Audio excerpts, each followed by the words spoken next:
अस्सलाम वालेकुम जी, सुबह बखैर, क्या हाल चाल। आप देख रहे हैं ये प्रोग्राम जिसे आप और हम मिलकर कहते हैं गुड मॉर्निंग पब्लिक। आपको गुड मॉर्निंग पूरी टीम की तरफ से।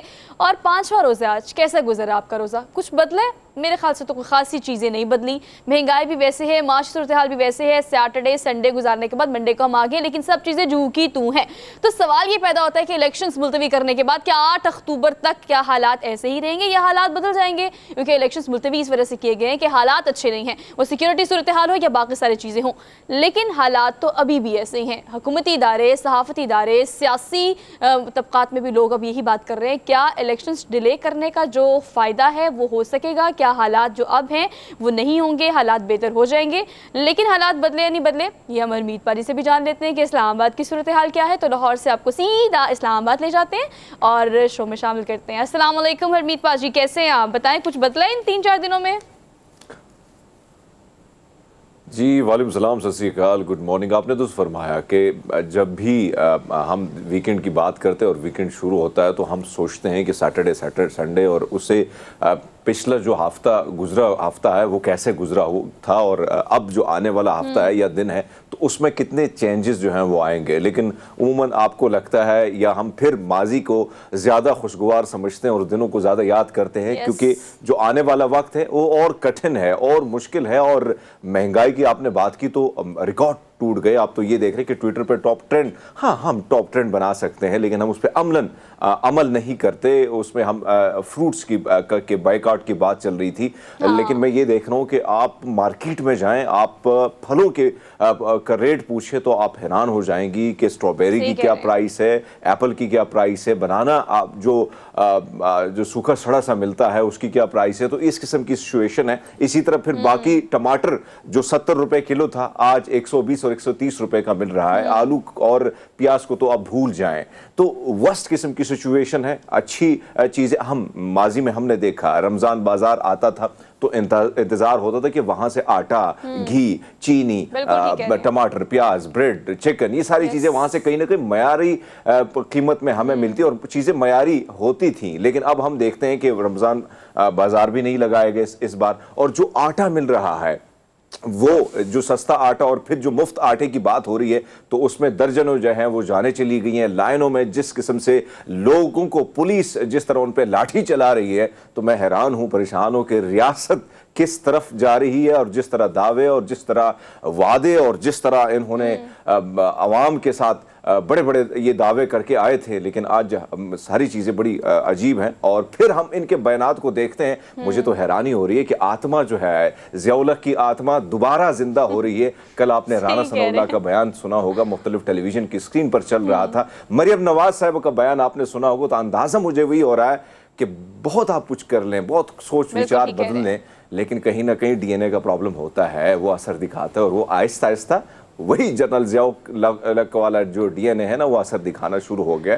तो फिर और आप ठीक कह रहे हैं हरमीत, आपको पता है आप जब तक खुद अपनी ज़ात पर रहम नहीं करते कोई आप पर रहम नहीं कर सकता। अवाम को वो चाहे फलों का बाइकआउट हो या अवामी ये सियासतदानों का। अब हमने देखा कि आपको पता है जलसा कितना ग्रैंड किया इमरान खान साहब ने, लेकिन वो तो चले जलसा उन्होंने किया, एक तरफ तो चले हमें हर चीज़ के बारे में बात करनी है, एक तरफ वो पेश नहीं होते, कहते हैं कि मुझे सिक्योरिटी खदशात हैं।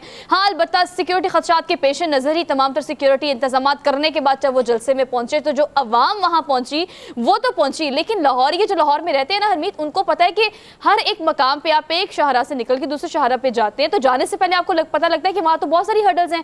कंटेनर्स के कंटेनर्स खड़े हुए हैं, ट्रक के ट्रक खड़े हुए हैं। लाहौर में जो सूरत हाल इस दिन थी, जिस दिन मीनार पाकिस्तान पर जलसा इनकाद उसका इमरान खान या पीटीआई की तरफ से कॉल दी गई थी, आपको पता है पूरा लाहौर जैम एंड पैक था। आप कहीं से कुछ गुजर नहीं सकते थे। आपने अगर अपना जाती कोई काम करना है या अपने काम पे जाना है या अपना कारोबारी तमाम तर चीजें जो है वो कंटिन्यू करनी है, आप इस काबिल नहीं थे कि आप सड़क पर निकलकर एक मकाम से दूसरे मकाम तक जा सके। तो खैर ये सारी सूरत हाल थी जो हमने लाहौर शहर में देखी। तो आप अंदाजा लगा ले सोहा के कायदे आज़म मोहम्मद अली जिन्ना साहब का जो दौर था और अंग्रेजों के साथ जब उन्होंने टक्कर ली तो वो जहां जहां जलसे करते थे इस किस्म की रुकावट नहीं होती थी। और फिर हमने बहुत सारे ऐसे हालात देखे। लेकिन लाहौर की आपने बात की, इंटरनेट सर्विस कई इलाकों में मुअत्तल थी। यानी ऐसा लग रहा था कि वाघा बॉर्डर से आप आसानी पहुंच जाएंगे मीनार पाकिस्तान, लेकिन दीगर इलाकों से। और आपने दुरुस्त फरमाया कि जगह जगह रुकावटें खड़ी करना, यानी खौफ का ये आलम है। और उसके बावजूद मैं ये देख रहा था कि छोटे छोटे बच्चे, खवातीन, बुजुर्ग, वो सब कोशिश कर रहे थे उस जलसगाह में पहुंचने के लिए। और फिर भी रुकावटें होने के बावजूद, बारिश होने के बावजूद वो कामयाब तरीन जलसा आपने, तमाम तर मनाजिर आपने देखे होंगे, तभी तो बुकराहट हमें नजर आ रही है आसपास। खैर ऑन स्क्रीन है, हम डिमांड है स्क्रीन की, हमने आपसे हर सिनेरियो शेयर करना है। आज भी अगर इस्लामाबाद पेशी की बात की जाए तो लाहौर से इस्लामाबाद के लिए जो इमरान खान है वो रवाना हो चुके हैं। अभी की सूरत हाल ये है, लेकिन इलेक्शन कमीशन की जानिब से सुप्रीम कोर्ट के फैसले के बावजूद भी तारीख में रद्दोबदल करने के बाद ये जो इलेक्शन मुलतवी किए गए हैं, अब सवाल ये पैदा होता है कि क्या 8 अक्टूबर तक मुल्की हालात बेहतर हो जाएंगे, सिक्योरिटी इंतजाम बेहतर हो जाएंगे, क्या दहशत गर्दी खत्म हो जाएगी, क्या महंगाई कंट्रोल में आ जाएगी, क्या IMF की तमाम शराइत मानने के बाद हम एक अच्छी माशी सूरत हाल लॉन्च कर सकेंगे, अच्छी माशी प्लान जो है वो लॉन्च कर सकेंगे। सवाल बहुत सारे हैं, खैर इस पर हम डिटेल में बात करेंगे आज के प्रोग्राम में और भी बहुत सारी चीज़ें, because it's Monday, it's the first working day of the week, तो हमने आपसे बहुत सारी चीज़ें शेयर करनी है। लेकिन time is running like a bullet. तभी हमने रमज़ान का आगाज़ किया, आज 5वां रोज़ा है, तो होपफुली कि आपका रोज़ा बहुत अच्छे से गुजरा होगा। लेकिन रोज़े का कतई तौर पर मकसद नहीं कि आप सारा दिन सोए रहे, उठे, अपने दिन का आगाज़ करें हमारे साथ, बिकॉज आपको जगाने के लिए हमारे पास एक पूरा रन डाउन है जो कि हमने आपसे शेयर करना है। तो चलते हैं रन डाउन की तरफ। लेकिन रन डाउन पर जाने से पहले एक और अच्छी खबर, आपको पता है PSL यानी पाकिस्तान सुपर लीग जीतने के बाद ये बुखार अगर क्रिकेट का आवाम का ना उतरे, उसके लिए पहले ही इंतजाम कर लिए गए थे। अफगानिस्तान के साथ जो सीरीज़ पाकिस्तान की चल रही हैं, खैर बुरी चल रही है, अब क्या ही चल रहा है, खैर 2 की बढ़तरी अभी तक अफगानिस्तान को हासिल है। आज रात 9 बजे एक और मैच भी खेला जाएगा। लेकिन शादाब खान जो है वो मतलब प्रेस कॉन्फ्रेंस करते हैं या मीडिया से गुफ्तगू करते हैं, तो उनका कहना है कि नए जो लोग हैं या नए नौजवान जो हैं या नए क्रिकेटर्स जो हैं, उन पर एतबार करना चाहिए, उनको पॉलिश करना चाहिए, उनको कैश करेंगे इंशाल्लाह मुस्तकबिल में ये निखर कर सामने आएंगे। लेकिन अभी की हरमीत जो सूरत हाल है अफगानिस्तान सीरीज़ की, उसमें अफगानिस्तान ने अच्छा धोया है, और मतलब एक गेंद से पहले उन्होंने क्या चांस मारा है और जीत गए हैं जनाब। अभी तक तो चल ही रहे हैं, आज के मैच को देखना बाकी है जो आज रात 9 बजे होना है। खैर देखते हैं उसमें क्या होगा। टॉप ऑफ दी ऑल हम आपसे शेयर करेंगे कि मुल्क की सियासी सूरत हाल इस पर क्या चल रही है। इमरान खान अदालत में पेशी के लिए अब लाहौर से इस्लामाबाद के लिए रवाना हो चुके हैं, और हमने डिटेल में तो खैर शुरू में इस चीज़ के बारे में बात कर ली, बिकॉज साथ साथ जो पॉलिटिकल सिनेरियो पूरे मुल्क में, खासतौर पर लाहौर और इस्लामाबाद में आजकल जो चल रहा है उस पर हम बात करेंगे। लेकिन इस वक्त लास्ट टाइम जुडिशल कॉम्प्लेक्स में जो सूरत हाल हमने देखी, उस पर अब जो है ये क्लियर रिमार्क्स आए कि अगर इस दफ़ा वो सूरत हाल हुई तो पुलिस को कोई नहीं रोक सकता। खैर अलबत्ता लास्ट टाइम भी पुलिस को किसी ने नहीं रोका था, उन्होंने भी जो कार्रवाई करनी थी वो की थी। लेकिन अभी इस वक्त जो है तमाम लोगों को अदालत में पेश होने के अहकाम जारी किए गए हैं। ख़ासतौर पर जो मुकदमात दर्ज किए गए हैं PTI क़यादत को लेके या कारकुनान को लेके, जो पिछले जुडिशल कॉम्प्लेक्स के सारे जो इंसिडेंट हुआ था उसमें मुलव्वस थे, उन सब के लिए अब जो है पेशी के अहकाम जारी किए गए हैं। खैर इसको हम डिटेल में डिस्कस करेंगे आज के प्रोग्राम में टॉप स्टोरीज़ में। उसके बाद हम आगे बढ़ेंगे, कुछ हमने डिस्कस करना है सेहत को लेके, कुछ फैशन को लेके, हम रमज़ान की बात भी करते हैं, हर तरह का सेगमेंट हमारे साथ होता है। तो रमज़ान में अब आपके पास वक्त नहीं मिलता या को मुझे लगता है रूटीन नहीं बनती हरमीत के, पता नहीं आपने अगर वर्कआउट करना है तो वो किस टाइम करना है, योगा करनी है तो वो किस टाइम करनी है, सुबह सहरी करके हम सो जाते हैं, इफ्तारी करके तो ऐसी नींद आती है, ओ माय गॉड, जो लोग देख रहे हैं वो मुझे रिलेट कर रहे होंगे इफ्तारी करके तो ऐसे लगता है ओ माय गॉड अब नहीं जाग सकते। और आप ये अंदाज़ा लगा लें कि वक्त और रूटीन जैसे जैसे बदलता है तो हमारा जो पूरा सिस्टम है ना जिस पे हम चलते हैं, मैं खुद की बात करूं तो रमज़ान शुरू है, मैं खुद एक्सरसाइज के लिए नहीं गया, तो आप अंदाज़ा लगा सकती हैं कि सुबह के टाइम मुझे रेगुलर जाना होता था, जिम बंद होते हैं, तो फिर शाम के वक्त आपने खाना पीना या अफ्तारी के बाद आपने खाना पीना कर ले तो फिर आपका दिल करता है कि भाई आराम से सो जाए, आराम से सो जाए। लेकिन नहीं, सोना नहीं है, जो सोता है वो खोता है। तो इसीलिए आपने अब ये देखना है कि अगर आप घर में कर सकते हैं तो आपको क्या करना चाहिए। अगर आप योगा करना चाह रहे हैं तो कुछ अच्छी मज़ेदार सी टिप्स हैं जो गुड मॉर्निंग पब्लिक के आज के सेगमेंट का हिस्सा होंगी। अगर आप बेड पे बैठे हैं, चेयर पे बैठे हैं, ऑफिस में हैं या घर में हैं, वेरेवर यू आर, योगा के कुछ ऐसे आसन जो आप कर सकते हैं उसके हवाले से हमारे साथ एक्सपर्ट होंगे और आपको हम अच्छी टिप्स देंगे। खैर आगे बढ़ेंगे और हमने इस बारे में ज़रूर बात करनी है, रोज़ करनी है, प्रोग्राम के शुरू में करनी है, जहाँ हमें मौका मिलेगा हम करेंगे।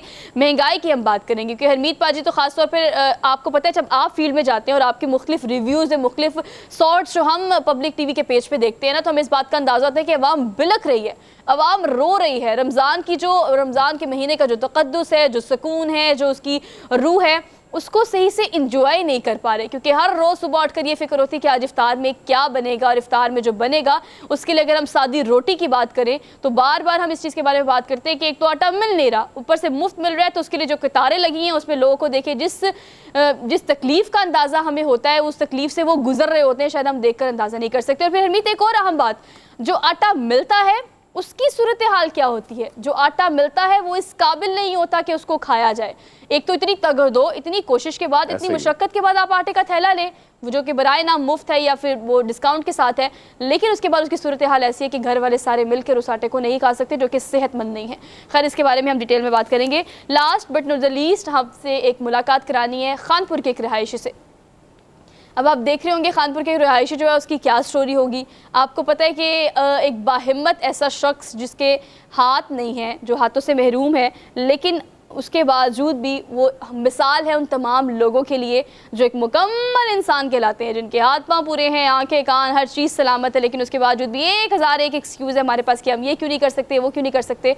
तो अज़्म हिम्मत की मिसाल ये शख्स जो है, उसकी रिपोर्ट और या उनसे मुलाकात हम आपकी आज कराएंगे आज की टॉप स्टोरी में, आज की गुड मॉर्निंग पब्लिक में।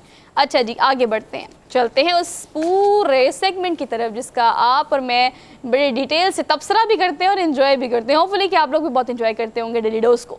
So let's talk about daily dose. So it's Monday daily dose की पहले खबर आपको देंगे, दुनिया की सबसे बड़ी और सबसे महंगी हवेली आपको दिखानी है। खैर, जो इटली में है पूरा मेंशन, वो इससे भी ज़्यादा बड़ा है, लेकिन अगर हम बड़ा होने की बात करें या कीमत की बात करें तो कीमत के एतबार से ये हवेली जो है वो दुनिया की सबसे बड़ी हवेली है।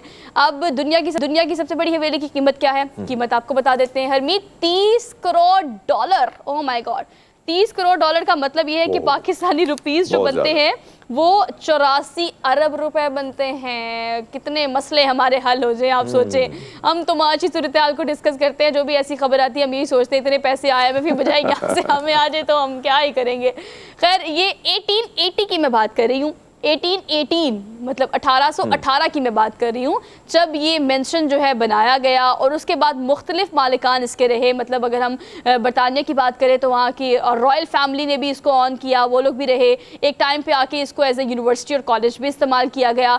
अब जूं वक्त गुजरता गया, आपको पता है हरमीत, जो एंटीक चीज़ें होती हैं उसकी कीमत बढ़ती चली जाती है, प्राइस बढ़ती रही, और आज की तारीख में, आज के दिन तक इसकी जो कीमत है वो $30 करोड़ है, जो कि पाकिस्तानी 84 अरब 90 करोड़ रुपए बनती है, जो कि कीमती है। लेकिन हरमीत, कितना खूबसूरत, कितना रॉयल और कितना लग्जीरियस लग रहा है ये देखने में।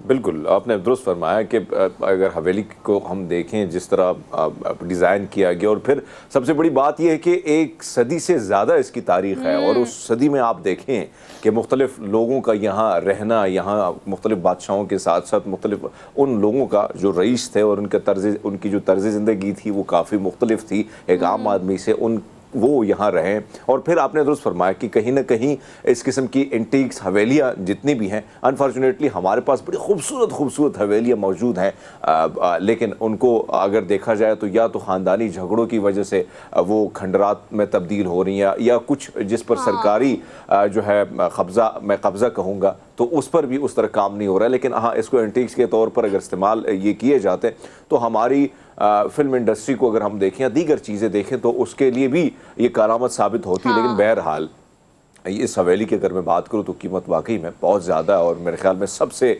ज़्यादा और सबसे महंगी तरीन हवेलियों में इसका शुमार हो रहा है। तो भाई पैसा है तो फिर आपके शौक़ का कोई मोल नहीं है, और फिर शौक़ का जब मोल नहीं तो फिर आप इस किस्म के शौक़ अपनाते हैं और पैसा वहाँ खर्च कर लेते हैं। और आपको पता है, आपको हैरान करने का पूरा इंतजाम हमारी टीम ने करके रखा हुआ है। इससे महंगी हवेली के बारे में भी आपको बताते हैं। खैर, इसकी जो कदर कीमत है वो इसके दरो दीवार, इसके रकबे की वजह से है, लेकिन इटली में जो है वो रूम विला जिसे कहते हैं उसकी कीमत $54 करोड़ है। ये तो $30 करोड़ है ना, उसकी कीमत $54 करोड़ है, जो कि पाकिस्तानी आप अंदाज़ा कर ले कितने अरब रुपए बनते हैं।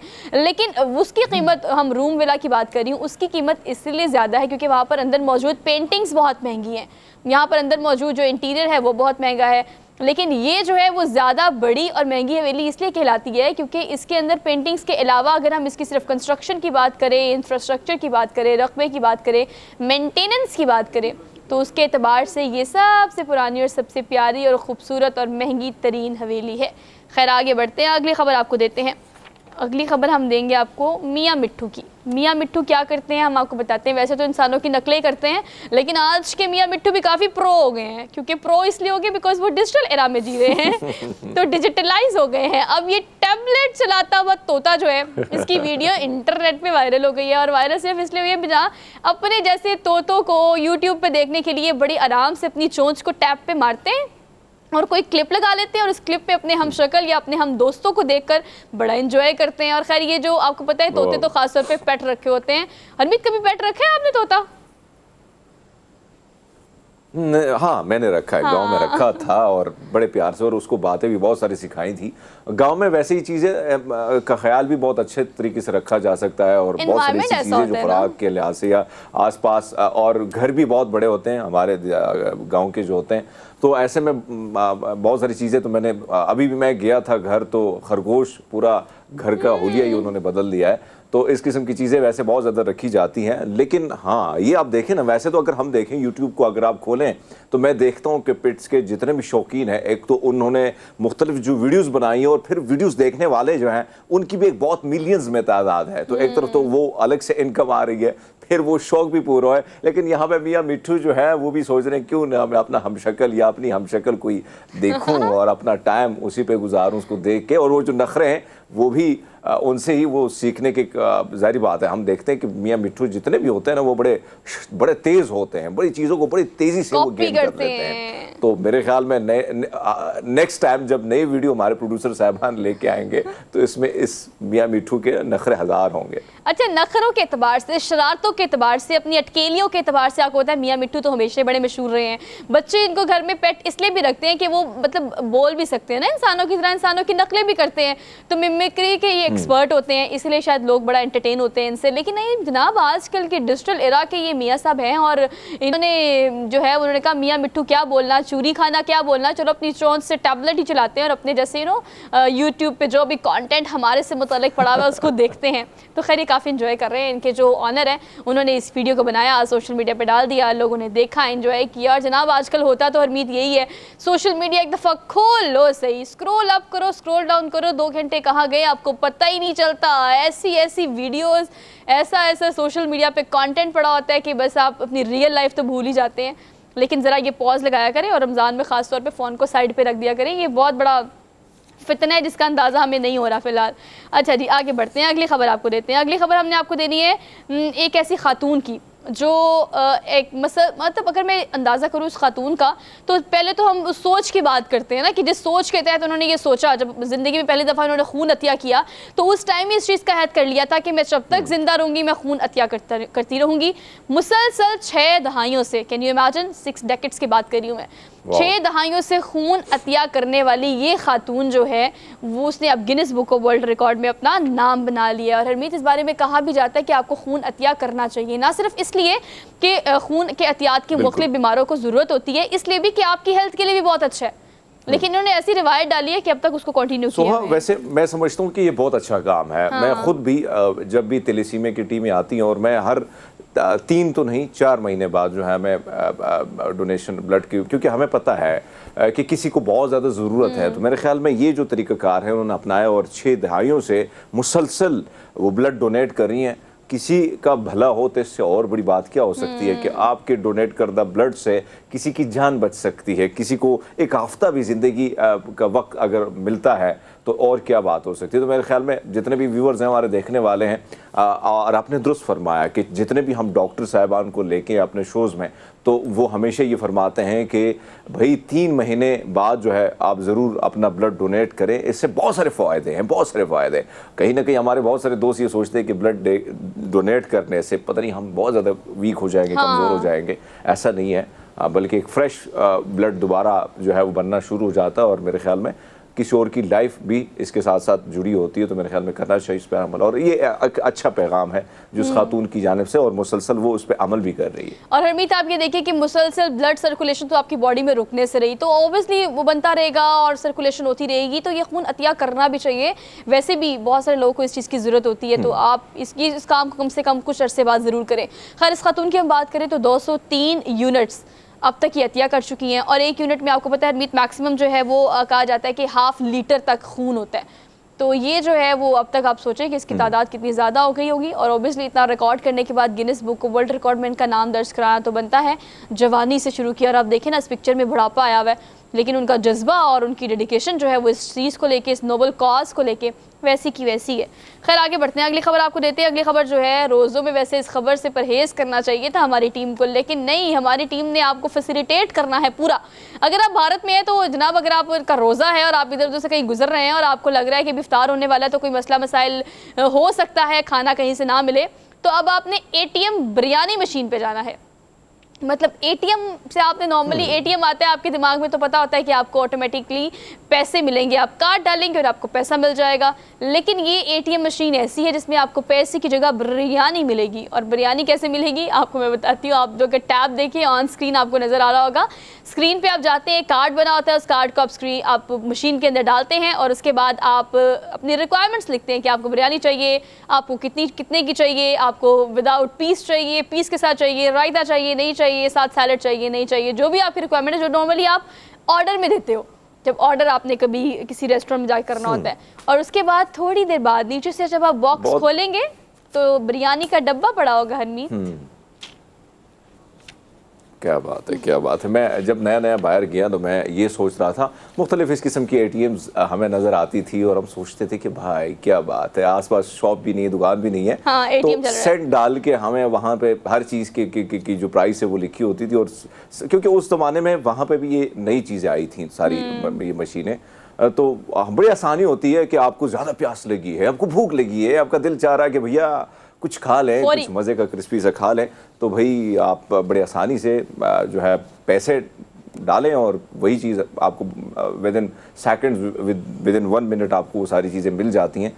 तो मेरे ख्याल में आसानी है। और आपने तो फरमाया कि रमज़ान का महीना है और बहुत सारे ऐसे लोग जिनको कहीं सफ़र में हैं और कहीं ना कहीं वहाँ से गुजर रहे हैं और टाइम हो रहा है अजान का, भाई तो अफ्तारी करनी है तो बिरयानी से करा लें। लेकिन आइडिया है हरमीत, आइडिया लगता है, आइडिया बिजनेस बनाता है, बिजनेस एक आपका एम्पायर बन जाता है। इट्स ऑल अबाउट आइडिया, जो आप यहाँ सोचते हैं और उसके बाद आप उसको इम्प्लीमेंट करते हैं। खैर, चेन्नई के एक बिजनेसमैन है जिन्होंने ये आइडिया सोचा, और ना सिर्फ सोचा बल्कि उसको बाकायदा तौर पर लॉन्च किया, और ह्यूज लेवल पर लॉन्च किया है।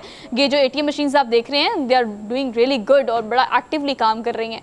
खैर, ये खबर जो है ये अब इस तरह से वायरल तो हुई हुई है, इसलिए हमने सोचा आपको भी दिखा देते हैं कि गर्मा गर्म डब्बा जो है वो ATM मशीन से जब निकले तो आपको क्या फील आती है। अच्छा, ये एक और हरमीत मुझे लगता है कि एक और चीज़ को ये परवान चढ़ाती है, ख़ासतौर पर इस तरह की एक्टिविटीज़, सेल्फ सर्विस को बहुत ज़्यादा, कि आप तो बहुत ज़्यादा रहे हुए हैं क्योंकि आप पाकिस्तान के अलावा दीगर ममालिक में ही, वहाँ पर बड़ा रुझान है इस चीज़ का कि आपने सेल्फ सर्विस करनी है, चाहे आप काउंटर पे जाएं, चाहे आप ATM मशीन को यूज़ करें जो कि बिरयानी की है। यहाँ पे तो जब हम किसी रेस्टोरेंट में जाते हैं तो हम तो ऐसे जाके बैठ जाते हैं जैसे हम रेस्टोरेंट के मालिक हैं। आए वेटर हमसे मेन्यू ले, वो मेन्यू लेके आए, वही ऑर्डर ले, वही ऑर्डर सर्व करे, वही वापस जाए, एवरीथिंग लाइक हमें लगता है कि हम फन्ने खा वाली फीलिंग होती है और हमें बड़ी आदत पड़ी हुई है इस चीज़ की। लेकिन यही पाकिस्तानी जब बाहर जाते हैं तो हर काम खुद करते हैं, पेट्रोल डालने से लेके आपकी किसी ग्रोसरी क्रॉकरी बहुत चीज़ें खुद करनी पड़ती हैं। बहुत सारी चीज़ें हमें बाहर से बहुत कुछ हम सीख लेते हैं। मैंने बहुत कुछ सीखा है और हमारे बहुत सारे दोस्तों ने बहुत कुछ सीखा है। और आपने तो फरमाया कि हमने ये भी देखा है कि यहाँ तो चलो हम देखते हैं ना कि अगर किसी के पास, अगर वो 17 अगर उसके पास स्किल वो है, कहीं ना कहीं अपॉइंटमेंट उसकी हुई है, तो हम उसके रवैये को भी देखते हैं। लेकिन बाहर ऐसा नहीं है। बाहर बड़े से बड़ा अफसर PM क्यों ना होगा, उसने काम खुद करना होगा, वो सारे चीज़ें खुद करनी होगी। और ये बात अच्छी भी है कि अगर आपने किसी थाली में खा ली और उसको उसी टाइम धो लिया तो मेरे ख्याल में बर्डन नहीं बनता है। और ये आदत जो है सबको अपनानी चाहिए। और मेरे ख्याल में ये आदतें अगर आती हैं तो ज़िंदगी का एक नया ढंग जो है उसी पर आप गामजन हो जाते हैं। और मेरे ख्याल में यही आपने सेल्फ सर्विस की बात की, उन पेट्रोल आप पेट्रोल पंप में जाते हैं तो पेट्रोल आपने खुद डलवाना होता है। अब तो रोबोट आ गए कई ममालिक में, लेकिन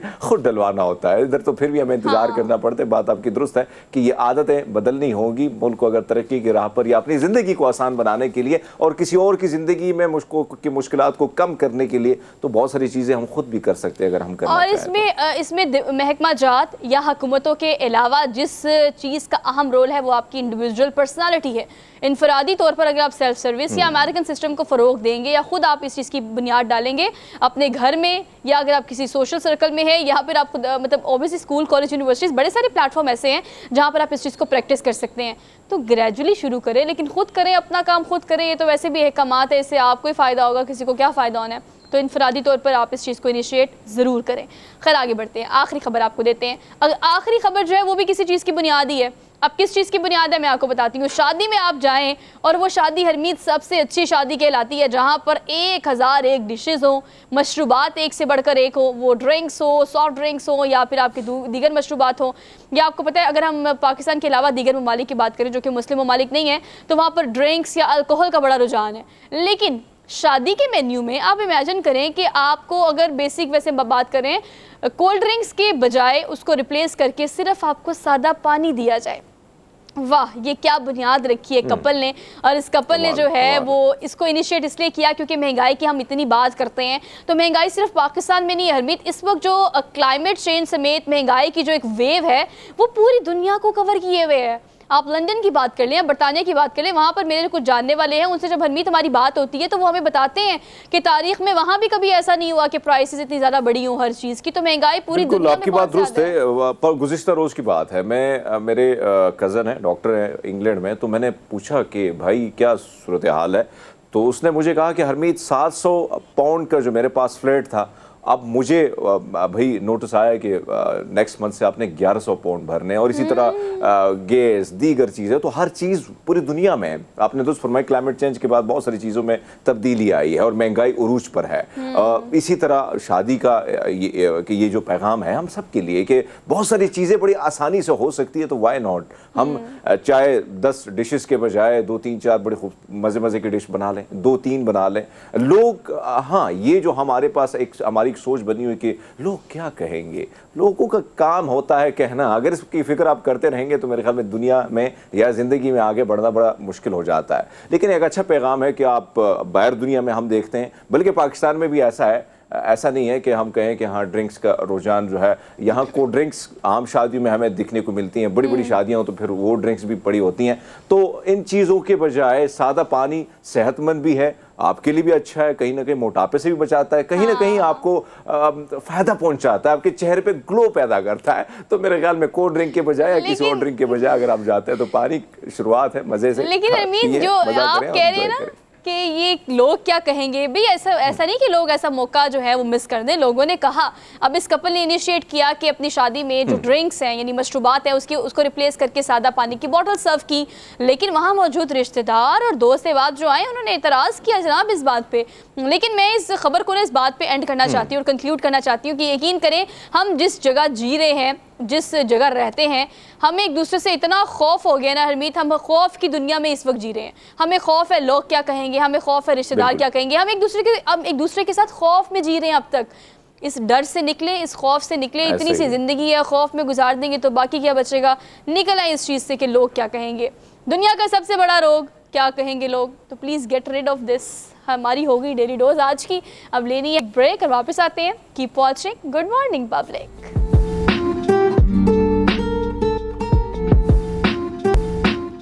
welcome back after the break. Elections delay चुके हैं, लेकिन सवाल ये पैदा होता है कि जिन हालात की वजह से इलेक्शंस को डिले किया गया है, क्योंकि अगर इलेक्शन कमीशन के इस फैसले की बात करें जिस पर अपने ही फैसले पर U-turn लेने के बाद इलेक्शन कमीशन का यह कहना है कि वजारत दाखिला हो, वजारत ख़जाना हो या वजारत दिफा हो, तमाम लोग के रिपोर्ट्स के बाद ये फैसला किया गया है कि मुल्क की सूरत हाल या सिक्योरिटी सूरत हाल इस चीज़ की मुतहम्मिल नहीं हो सकती कि इलेक्शन इस वक्त पर कराए जाए। तो सवाल ये पैदा होता है कि क्या इलेक्शन 8 अक्टूबर को कराएंगे तो हालात यही रहेंगे या बेहतरी के लिए कोई प्लान जारी किया गया है। इस पर हम बात कर लेते हैं। आमिर खाकवानी साहब हमारे साथ मौजूद है, सीनियर एनालिस्ट हैं। आज के प्रोग्राम में उन्होंने हमें ज्वाइन किया है। आपको खुशामदीद कहते हैं। अस्सलाम वालेकुम सर। जी वालेकुम, बहुत शुक्रिया सर, रमज़ान मुबारक।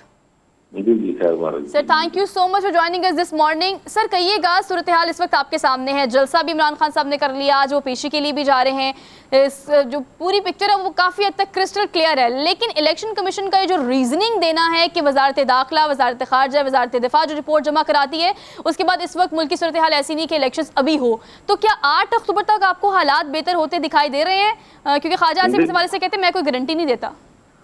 देखिए हालात तो माशाल्लाह बहुत बेहतर हैं। अब आपके सामने ही है, यहाँ पे मैचेस हो भी गए हैं, मजीद भी होंगे, वैसे भी एक्टिविटीज हैं, इतना बड़ा जलसा हुआ है और लोग वहाँ वगैरह कई मीलों तो चलते भी रहे हैं, सब चीजें सब ठीक रहा है माशाल्लाह। और आपने ठीक कहा कि न सिर्फ अक्टूबर तक बल्कि इस तरह जो खतरात बता रहे हैं वो तो अगले साल तक भी मार्च फरवरी मार्च तक थ्रेट तो रहेंगे। हाँ। हम भी सरकार में तो मेरा ख्याल है अब सारा कुछ जो है ना अदलिया ने करना है, और एक अदलिया की तरफ से एक दफा एक बहुत ही बिल्कुल कहना चाहिए कि सो मोटो के बजाय जो पिटीशन का इंतजार किया गया है और एक खामोशी सी है वो बड़ी दिलचस्प है और अहम है।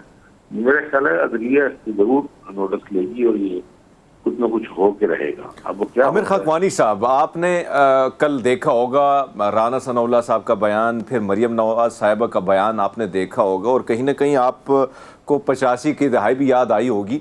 तो ऐसे में आपको नहीं लगता सर कि राना सनाउल्लाह साहब कहते हैं कि हम उस हद तक जाएंगे, चाहे वो जमहूरी हो या गैर जमहूरी हो, आईनी हो या गैर आईनी हो, हम फिर ये परवाह नहीं करेंगे। और इसी तरह मरियम नवाज साहिबा कहती है कि इमरान साहब को कुचलना होगा तब आगे मुल्क जो है वो बढ़ेगा। तो ये सोच किसी डिक्टेटर की तो होती है, एक सियासी जमात की तो नहीं होती। क्या वो वाकयात दोबारा लौट आई हैं सर? ये तो बहुत ही खौफनाक, खासतौर पे राना सनाउल्लाह साहब का लोगों को अंदाजा तो है, उनका तर्जमल तो ऐसा ही रहा है जिसमें जमहूरियत नाम की नहीं है, ढूंढने से नहीं मिलती, लेकिन उसका एलानिया इजहार कर देना कि हम हर किस्म की जाएंगे, इसका मतलब है कि वो मावराए आइन मावराए कानून हर चीज देने को तैयार है। और मरियम नवाज साहब का बार बार ये कहना क्रश कर दे, कभी कहते हैं दहशतगर्द ये है इमरान खान और पीटीआई, कभी उनको ये गिलाया जिन आर्टिकल 16 लगा रहे, तो मैं खुद हैरान हूँ कि मरियम नवाज साहब इस कदर शिद्दत पे जाके और इतने जहरीले नफरत अंगेज अंदाज में क्यों बात कर रही है, तो ये सब मेरे ख्याल में सियासी फ्रस्ट्रेशन जाहिर करता है। सर एक और पॉइंट ऐड कर लें, सर मैं आपको इंटरप्ट कर रही हूँ, एक और बयान ये भी सामने आया है कि जो हालात है वो पॉइंट ऑफ नो रिटर्न से बहुत आगे निकल गए हैं, ये दुश्मनी है और ये सियासत नहीं कर रहे हैं, हम दुश्मनी कर रहे हैं, या तो वो नहीं या तो मैं नहीं। तो सर ये इस तरह की स्टेटमेंट्स जो है ये तो फिर मुल्की हालात में उसके बारे में तो कोई बात ही नहीं कर रहा कि माशी सूरत हाल क्या है, स्टाफ लेवल का मायदा। ये आपने ठीक कहा, ये सब बहुत डेंजरस है, लेकिन एक बड़ी इंपॉर्टेंट बात इमरान खान ने उस दिन की अपने तकरीर में, उन्होंने ये कहा है कि अगर कोई प्लान है, यानी उनका इशारा एस्टेब्लिशमेंट की तरफ था, तो मैं पीछे भी हट सकता हूँ। ये इमरान खान, क्योंकि आपको आप जानते होंगे कि साथ साथ चीजें चल रही हैं और कुछ पीछे भी चल रहा है, बैकग्राउंड में भी चीजें चल रही हैं, और कहीं ना कहीं ये तजावीज भी चल रही है कि इमरान खान पीछे हट गए थोड़ा सा। कुछ ये भी बात लोग तो एक हल्की की तरफ से, यानी इनकी तरफ से, पीडीएम की तरफ से चीजें चल रही है, उनमें ये भी है कि बाहर चले जाए, वो तो खैर मुमकिन नहीं है, लेकिन ये बात लोग कह रहे हैं कि इमरान खान प्राइम मिनिस्टर की उम्मीदवार ना हो और पीछे हट जाएं, और थोड़ा सा वो एक नवाज शरीफ साहब की वापसी के लिए भी। आमिर खाकवानी साहब, आपने जलसा देखा, लाहौर में सोहा मौजूद है, सोहा ने भी बहुत सारे हालात के बारे में बताया, लेकिन हमने जो खबरें वहाँ से रिपोर्टर से सुनी तो भी वहाँ पे जो हालात थे, कंटेनर खड़े किए, इंटरनेट सर्विस मअतल थी, उसके बावजूद एक कामयाब जलसा हुआ। क्या आपको लगता है कि खौफ जो है, ये जो बयानात आ रहे हैं और अजीब किस्म के बयानात आ रहे हैं जो एक गैर पार्लिमानी और गैर जमहूरी बयानात हैं, तो क्या आप समझते हैं कि वजह यही है कि अब लर्जा गई है नून लीग वहाँ पे और उनको अंदाजा हो गया कि खान उसी तरह मकबूल है? देखिए जी, सीधी सी बात है, इसको जो सारे जो सर्वेज हैं रिपोर्टर्स के या मुख्तलिफ जो गैलपर के अलावा भी जो लोग काम कर रहे हैं फील्ड पे, जो रिपोर्टर्स हैं जो इलेक्शन पे काम करते हैं, जिस तरह उन तमाम के सर्वे ये हैं कि अगर इलेक्शन होते हैं 30 अप्रैल को, तो पंजाब असेंबली में बड़ा क्लियर है कि 2/3 मेजॉरिटी पीडीए ले जाएगी। एक बहुत बुरी, एक बदतरीन शिकस्त की तरफ जा रही है पीएमएलएन या पीडीएम कह लें, केपी में भी और पंजाब में भी। तो लरस तो वो बिल्कुल गए हैं, कोई शक नहीं, और उनको लग रहा है कि शिकस्त न सिर्फ होगी बल्कि बहुत बुरी शिकस्त होगी। लेकिन सर मरियम नवाज मानती नहीं है ना इस चीज को। सर वो कहती है कि इलेक्शन करा लो, मैं तैयार हूँ इलेक्शंस के लिए, लेकिन पहले तराजू के दोनों पलड़े बराबर होने चाहिए। सर वो ये बात कई दफा कई मकामात पर कोट कर चुकी हैं। और सर फिर ये खत को भी रिव्यू कीजिएगा। अब ये अजीब गरीब बात है, तराजू के पलड़े देखें, इसका फैसला तो अवाम ने करना है ना। हाँ जी। अवाम ने ही तराजुओं के पलड़ों का फैसला करना है। अगर ये भी जितना मर्जी बराबर कर दे, अगर लोग उनको वोट ही ना देंगे फिर क्या होगा? इनको देखें, असल बात ये है पीएम को चाहिए कि ये नवाज शरीफ साहब वापस ले आए, नवाज शरीफ साहब आए और अपना एक बयानिया बनाए और पब्लिक में जाए, लोगों से भागने के बजाय लोगों में जाए और उनको कन्विंस करने की कोशिश करें। ये लोगों से भागने का और पीटीआई प्रश्न करने के बजाय अवाम का सामना करें, ये पॉलिटिकल बिहेवियर। सर आपने बयानिया की बात की, सर एक और बात को रिव्यू करें, वो ये कि इमरान खान साहब माने, मतलब अवाम माने या ना माने, पीडीएम माने या ना माने, वो इस चीज़ में हमेशा कामयाब रहे हैं, एक बयानिया बनाने में, अवाम के दिमागों में इंडल्ज करने में। और इस मामले में इस वक्त अगर नून लीग को देखा जाए तो कोई बयानिया साथ लेकर चला जा ही नहीं रहा। वो हमेशा इसमें कामयाब रहे हैं कि कैसा स्ट्रॉन्ग बयानिया बनाते हैं और उसको लेके आगे चलते हैं। देखिए, सियासत इसी का नाम है ना। आपने सियासत में अपने एक बयानी क्या होते हैं, बयानी आपका एक मौक़िफ़ है ना, आपने अपनी एक बात करनी है, दलील से बात करनी है, और आपकी अगर मौक़िफ़ में सच्चाई है या लोगों को सच्चाई लगे तो लोग कन्विंस होते हैं। तो पीडीएम के बाद मसला ये है कि उनकी परफॉर्मेंस सबके सामने है ना, वो अपनी उनकी परफॉर्मेंस इतनी बुरी है और इतना आपस में बटे हुए हैं और सबको पता है कि तादाद के बावजूद है सिर्फ इमरान खान मुखालफत में इकट्ठे हैं। ये चीज इनके सबके बिल्कुल अगेंस्ट जा रही है। तो बहरहाल आपको अवाम में जाना आमिर खाकवानी साहब, एक और बयान मरियम नवाज से जो जुड़ा है उसमें हमने ये देखा कि वो पहली बार हमने ये लफ्ज़ सुना है कि जुडिशल स्टैब्लिशमेंट। हम स्टैब्लिशमेंट का नाम जो है मुक़्तदर हल्कों के साथ या फ़ौज के साथ जोड़ते हैं, लेकिन अब अदालतों के साथ जोड़ देना। और एक तरफ हम देख लें कि अटार्नी जनरल जो है उसने इस्तीफ़ा दिया है। इस वक्त एक तरफ ये कहा जाता है चीफ जस्टिस के बारे में कि वो हम ख्याल ग्रुप बना देते हैं। अब आपको नहीं लगता कि एक अगर ये बनता है, दूसरा हम ख्याल जो है अगर वो बनता है तो ये तो फिर तजाद होगा, दोनों की तरफ से सवालात उठेंगे। आपको क्या लगता है कि अब सुप्रीम कोर्ट पर कितनी बड़ी जिम्मेदारी और एक लार्जर बेंच तश्कील देने के लिए क्या करना होगा? देखिए, इस वक्त तो बहुत परेशान को सूरत हाल है। आपने सही कहा, अदलिया को तकसीम करने की पूरी कोशिश की जा रही है। मेरे तो वैसे मेरी राती राय यही है कि अब इनको फुल कोर्ट में जाना चाहिए, पूरी सुप्रीम कोर्ट बैठे इस मामले में। सुप्रीम कोर्ट के तमाम जजेस बैठे हैं और जो भी होगा तो सुप्रीम कोर्ट उसमें सुर्खू होती है नहीं होती है, उसकी जो भी बात हो पूरी सुप्रीम कोर्ट बना जाए। अगर चीफ जस्टिस साहब को बजाय इख्तियार उन्हीं के पास है कानून के मुताबिक, प्रोसीजर के मुताबिक, तो कोई भी बेंच बना सकते हैं। लेकिन अगर वो मुनासिब समझे तो फुल कोर्ट बनाए और फुल कोर्ट इसको प्रोसीड करे और दूसरे केसेस रोक के अगले 5-7 दिनों में, लंबा केस काम तो है नहीं ना, इसीलिए तो लॉ पॉइंट की इशू की बात है, तो वो इसको तय करें जो भी हो।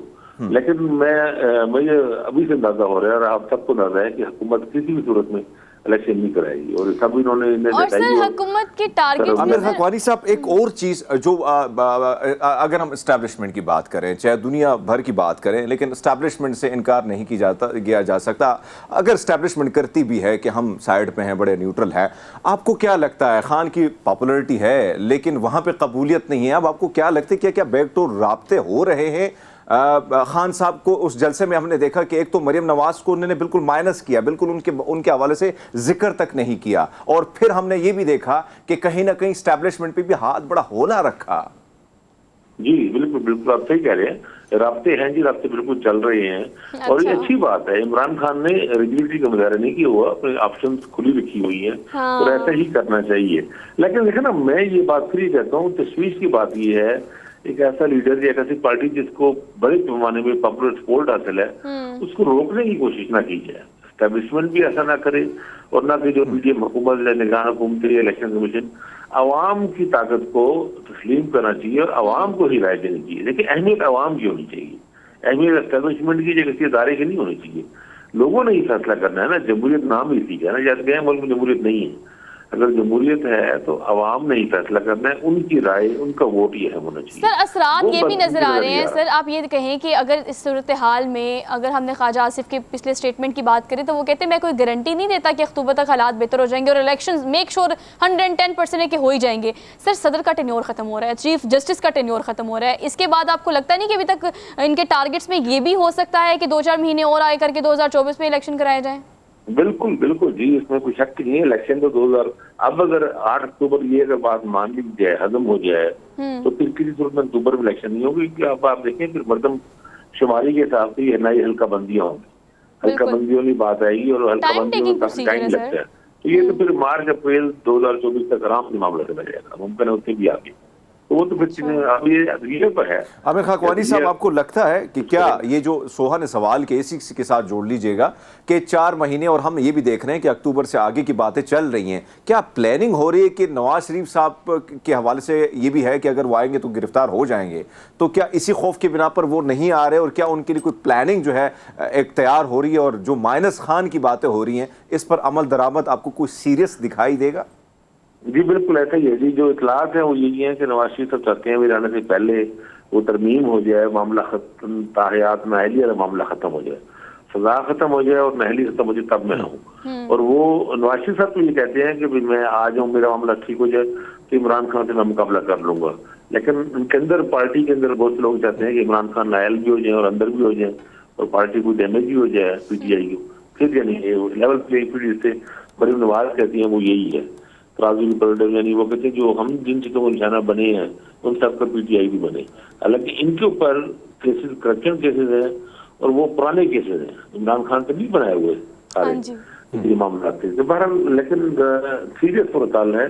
लेकिन अभी जो है ना, मेरा ख्याल है ये इसी वीक में हम सुप्रीम कोर्ट में मामले को देखेंगे कि अदालत क्या करती है और उसके बाद ये मामला आगे बढ़ेगा। सर, इस खत को भी रिव्यू कीजिएगा जो कि सदर की जानिब से वज़ीर आज़म पाकिस्तान शहबाज शरीफ को लिखा, जिसके बाद उन्होंने रिव्यू भी किया। उन्होंने कहा ये तो सरासर पाकिस्तान तहरीक इंसाफ की प्रेस रिलीज लगती है, लेकिन सूरत हाल जो है सर वो उस पर तो इलेक्शन कमीशन के जो फैसला आया उस पर उन्होंने कहा ना कि नजरसानी करें, आइन कानून की जो है वो पासदारी करें, सूरत हाल बहुत ख़राब हो रही है, तो आपको एक्शन लेना चाहिए इस हवाले से। देखिए अब बात यह है कि सदर पाकिस्तान इसके अलावा क्या करें।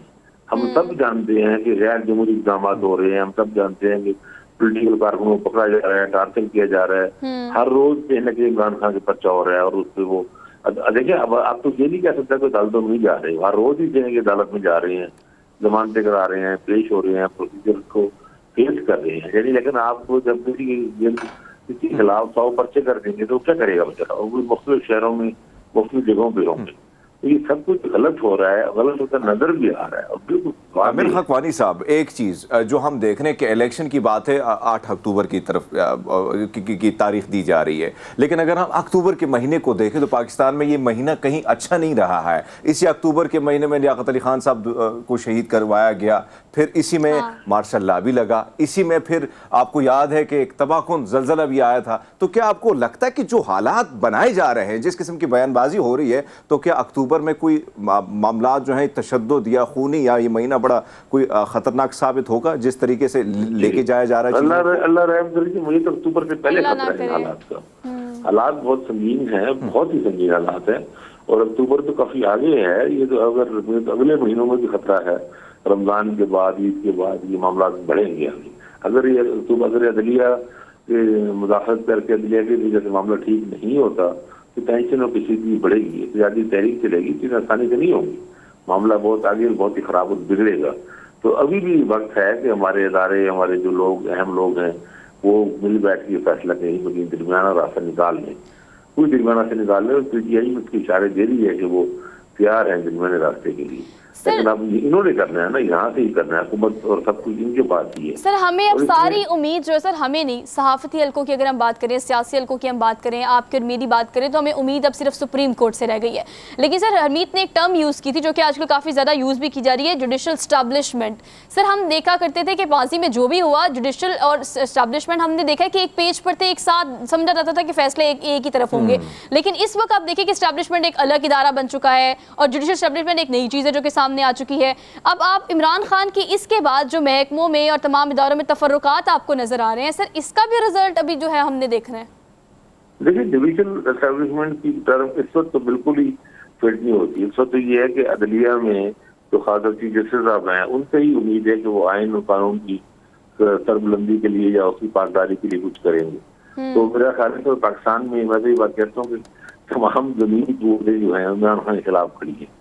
मासी वैसे जुडिशरी में तो थोड़ी उम्मीद है आपको, लेकिन उसमें भी आप देखें उनको डिवाइड करने की कोशिश की जा रही है, टिकट में इल्जाम लगाए जा रहे हैं और वो कोशिश है कि कुछ जजों को अलग रखा जाए। तो मेरा ख्याल है एक बार आप चीफ जस्टिस को फुल कोर्ट बना के मामले इस मामले को मतलब निपटाना चाहिए फुल कोर्ट के, या बड़ा बेंच बनाएंगे, शायद लार्जर बेंच बनाएंगे, आप देखें बनी क्या करते हैं। लेकिन अगर हल अदलिया ने जिम्मेदारी है और वो ये तारीख का पूरा आपको पता है कि उसमें एक किरदार होता है अदालतों का भी, तो वो क्या होता है, वो बहुत ही अहम है। लेकिन इस वक्त साथ अदलिया को सपोर्ट करने की जरूरत है कि अदलिया पे इस तरह कंपेन नहीं चलनी चाहिए, उसको कंट्रोवर्शियल नहीं बनाना चाहिए, और उसको फैसला करने के लिए उसको मौका दें, टाइम दें, ताकि वो अपना इंडिपेंडेंट फैसला दे सके। हमें मीडिया को, सिविल सोसाइटी को, इंटेलिजेंसिया को, सब लोगों को अदलिया के साथ खड़ा होना चाहिए। ये बहुत अहम है। ठीक है आमिर साहब, थैंक यू सो मच। आपने बिल्कुल ठीक कहा। आपके रिव्यू के मुताबिक आमिर साहब ने जितनी बातें की उनके मुताबिक फुल कोर्ट एक वाहिद रास्ता में नज़र आ रहा है, जिसके बाद हालात जो है वो अंडर कंट्रोल आ सकते हैं। बेहतरी की अभी हम बात नहीं कर रहे, लेकिन मुल्की हालात इस वक्त शदीद ख़राब हैं और ये आप हम सब जानते हैं। खैर अदालतें हैं, वही एक बार उम्मीद है जो हमें नज़र आ रही है वो चीज़ें बेहतर कर सकते हैं, तो इस दफ़ा उनको ज़िम्मेदारी का मुजाहरा करना पड़ेगा। हमने क्विक ब्रेक लेनी है, वापस आते हैं। Keep watching good morning public.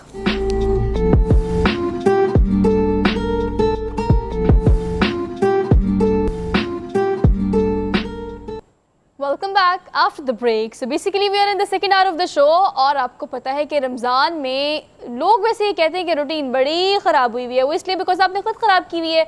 अब रुझान ये है पिछले कई सालों से, खैर इस साल तो ऐसा नहीं, पिछले कई सालों से ऐसा ही हो रहा है कि सारी रात हम सोते नहीं है, सुबह सहरी करते हैं, फिर रोज़ा रख के सोते हैं। लेकिन मुझ जैसे और हरमीत जैसे लोग, हरमीत आपको पता है कि हमने तो रात को 11 बजे सोना होता है, सुबह हम उठते हैं, उसके बाद रोज़ा रखते हैं और फिर सो जाते हैं।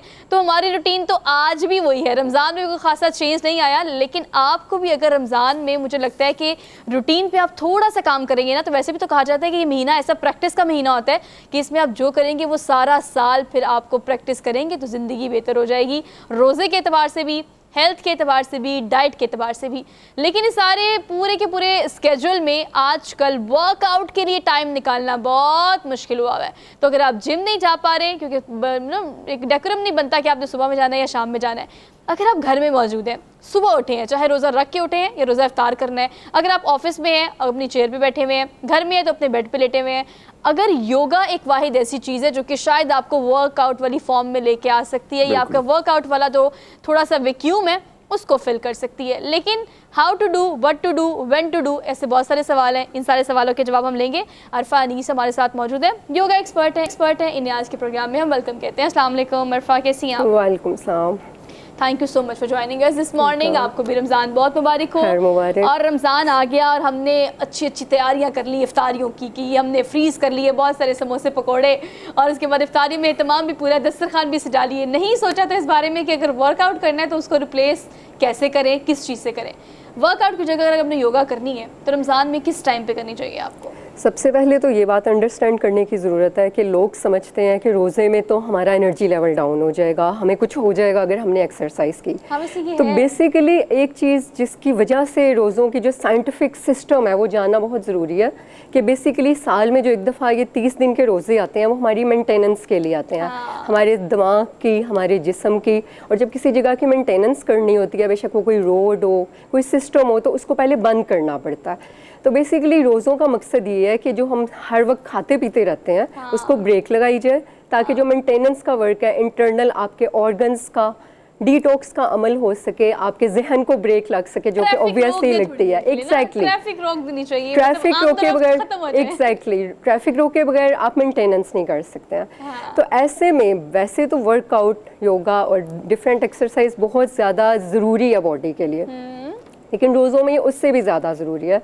क्यों? क्योंकि आपका एनर्जी लेवल जो डाउन हुआ होता है, बेसिकली जब आप योगा प्रैक्टिस करते हैं या कोई भी एक्सरसाइज करते हैं, माइल्ड एक्सरसाइज, तो वो आपके एनर्जी लेवल को इंक्रीज़ करती है। और सेकेंडली ये कि जो आपकी मेंटेनेंस हो रही है पूरे एक साल का जो काम था, जो हम पे बर्डन पड़े हुए थे मेंटली, स्पिरिचुअली, फिज़िकली, उस मेंटेनेंस के दौरान जब आप एक्सरसाइज करते हैं तो वो आपको जो रिजल्ट्स मिलेंगे वो पूरे साल चलेंगे। अच्छा, एक और चीज़ है, पता है क्या होता है, मैं ना एक जगह पे गई, एक डॉक्टर को, मतलब ऑब्वियसली आपको एक मतलब आपकी जो टेस्ट होते हैं वो आपको कराने चाहिए, लेकिन उस टेस्ट के अलावा एक और एनालिसिस होता है जो आपकी बॉडी का होना चाहिए। अब वो एनालिसिस मैं पहले नहीं करती थी, अब मुझे आई केम टू रियलाइज़ कि ये भी करना चाहिए। मैं एक डाइटिशियन के पास गई, उसने मुझे कुछ चीज़ें बताई कि आपने इस तरह से डाइट करनी है, लेकिन वो कुछ मेजरमेंट्स भी उन्होंने की, आपकी इंटरनल हेल्थ की भी, इंटरनल एज की भी, आपके ऑर्गन्स की एज की भी, आपकी हड्डियों का वेट, आपका वाटर वेट, आपकी बॉडी, एक मुकम्मल मेजरमेंट्स जो कि हम नहीं करते और कोई भी डाइट शुरू कर देते हैं। ऐसा मैंने I just came to realise कि मैंने उससे इंटरनल अपनी एज पूछी तो मेरी एज से डबल थी। Oh my God. मतलब आप अंदाजा करें कि अगर ये प्रैक्टिस हमारे आम पब्लिक करने जाए और पूछे कि आप अगर 27 साल के हैं और इंटरनल हेल्थ आपकी 40 साल है, बिल्कुल ऐसे ही कि है। अगले आने वाले 10 सालों में तो आप गए काम से, बिल्कुल ऐसे इंटरनली ही गए ना, बिल्कुल ऐसे ही एक्सटर्नली तो चीज़ें ठीक है। अब ये जो सारा सिनेरियो है, इंटरनली अपनी हेल्थ को या अपनी एज को बेहतर करने के लिए yoga is best option so far, no doubt. इसको अगर रमज़ान में करना है तो किस टाइम करना है और क्या क्या करना है, किन आसन को अगर हम करें तो सही होगा काम? मेरी जो क्लासेस हैं मैं तो मिड टाइम में रखती हूँ, असर की नमाज से पहले पहले का जो अच्छा। वर्कआउट का टाइम है वो सबसे तो वो बेहतरीन है। एक्सक्यूज नहीं करते कि नहीं रोज़ा है? नहीं, मेरी रेगुलर स्टूडेंट्स आती हैं, they are more than happy कि मैं क्या रमज़ान आपने में लेटना क्लास भी तो है लेती ना हूँ। घर में, नमाज पढ़ी बिल्कुल। लेट गए, नमाज पढ़ी लेट मेरी गए। स्टूडेंट्स का कहना है कि हम रमज़ान में जब योगा करते हैं, एक तो टाइम मैनेजमेंट रहती है, टाइम किल भी हो जाता है, सेकेंडली है कि एनर्जी लेवल बड़ा हाई रहता है, ओके। और इस वजह से ये it is totally okay to do yoga practice in Ramzan. और मुझे जो मैं प्रेफर करती हूँ वो टाइम है असर की नमाज से पहले पहले, जोहर और असर के दरमियान सबसे आइडियल टाइम है। इफ्तार के बाद भी ठीक है, लेकिन समहाउ अगेन वही बात है कि वो जो हमने एक ट्रैफिक रोकी हुई थी वो तो चल पड़ी है, लेकिन जो एम्प्टी स्टमक वाला हम पूरे साल में रिजल्ट्स नहीं ले सकते हैं योगा से, वो लेने का अगर हम चाह रहे हैं तो वो बेस्ट टाइम ये है कि ड्यूरिंग फास्टिंग योगा कीजिए। सो लाइक अमेजिंग ना कि आपकी बॉडी ने कुछ खाया पिया ही नहीं हुआ। बिल्कुल।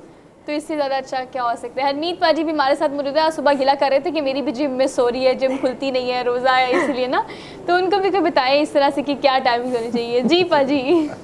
अरफत, बिल्कुल सोहा की बात भी दुरुस्त है, और बहुत सारी रूटीन जो है हमारी चेंज हो जाती है। इस चीज़ को भी डिनाई नहीं कर सकते हैं, क्योंकि मेरे साथ ये था कि मैं भी कॉलेज में था तो मेरे एक दोस्त थे, वो जब भी आते थे तो हरमीत आप अपना काम करें, मेरा तो रोज़ा मैं बड़ा थका हूँ। और मैंने कहा पाजी मैं आज आपको चैलेंज करता हूँ, मैंने 1-2 रोज़े रखे और फिर मैंने कहा भाई बहुत आप मुझे जताते थे कि हरमीत ये हो रहा है, लेकिन इसमें भी कोई शक नहीं है कि पूरा दिन आपने कुछ खाया पिया ना हो और अफ्तारी के बाद जब आप कुछ खा पी लेते हैं तो एक सुस्ती जो है वो जिस्म पर तारी हो जाती है, और फिर हम देखते हैं कि कहीं ना कहीं नींद का अमल भी शुरू हो जाता है। तो इसके ये जो सुस्ती तारी होती है, योगा में ऐसा क्या करना चाहिए कि उस सुस्ती हल्की फुल्की भगा के वही थोड़ा सा बंदा योगा की तरफ भी निकल जाए, और जो भारी भरकम खाना खाया है तो वो भी थोड़ा सा तरीके से हजम हो जाए? सबसे पहली बात यह है कि रोज़े के बाद जो सुस्ती तारी होती है वो बड़ा नेचुरल अमल है, तो उसको भगाने की ज़रूरत नहीं है, बल्कि थोड़ा सा आप नैप कर लें, एक जो पावर स्लीप होती है वो ले लेने में कोई हर्ज नहीं है। चाय पीने के बाद 1-1.5 घंटे में आप नॉर्मल हो जाते हैं, और वैसे भी इफ्तारी के फ़ौरन बाद तो कोई वर्कआउट वॉक कुछ भी करने की ज़रूरत नहीं है। वैसे कहते हैं खाने के बाद ही नहीं करना चाहिए। बिल्कुल बिल्कुल भी नहीं करनी चाहिए। तो जो बॉडी की डिमांड है ना, सबसे हम लोगों का मसला ये है कि हम अपनी बॉडी की सुनते ही नहीं है। You just need to listen to your body.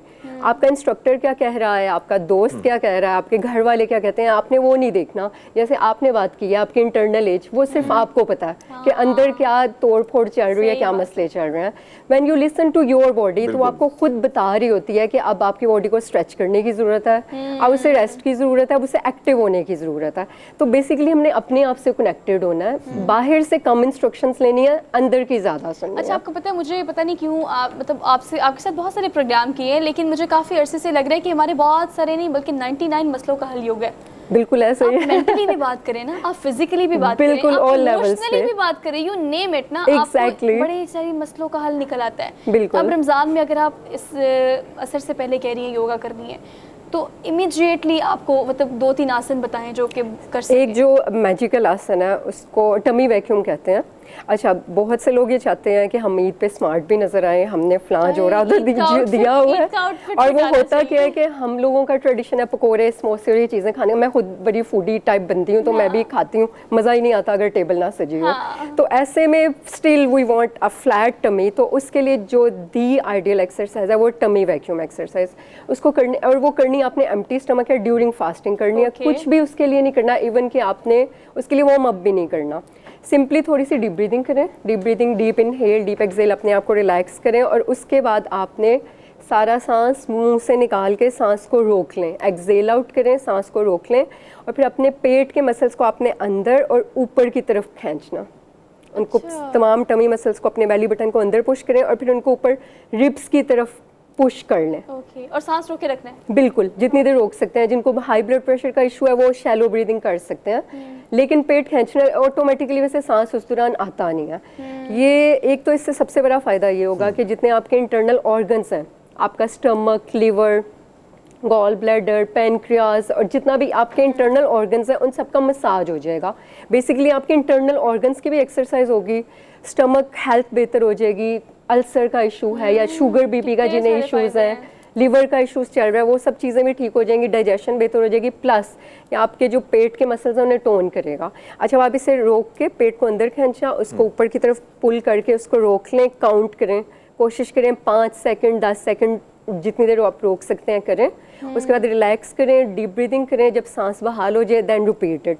ये आप तकरीबन 3 से 5 अगर इसके राउंड कर लेते हैं हर रोज़ तो फ्लैट टमी की गारंटी कंफर्म्ड है। खवातीन अलर्ट हो जाए, ये सेगमेंट का ये जो हिस्सा है इसको वायरल कर दो, क्योंकि ये जो एक आपको पता है अगर ईद का जोड़ा पहले रोजे को खातून ले लेना, आई एम डैम श्योर कि ईद पे उसको पूरा नहीं आता। बिल्कुल, वो इसीलिए नहीं आता कि हमने समोसे पकोड़े जलेबियां दही बल्ले और फ्रूट चाट पता नहीं क्या कुछ खाया होता है, तो भी कहाँ फिट आना है। लेकिन फ्लैट टमी तो मुझे लगता है कि हर औरत की ख्वाहिश और होती है। मजे की बात ये है कि ये वाला जो टमी वैक्यूम एक्सरसाइज है इसे आप जब मर्जी कर सकते हैं।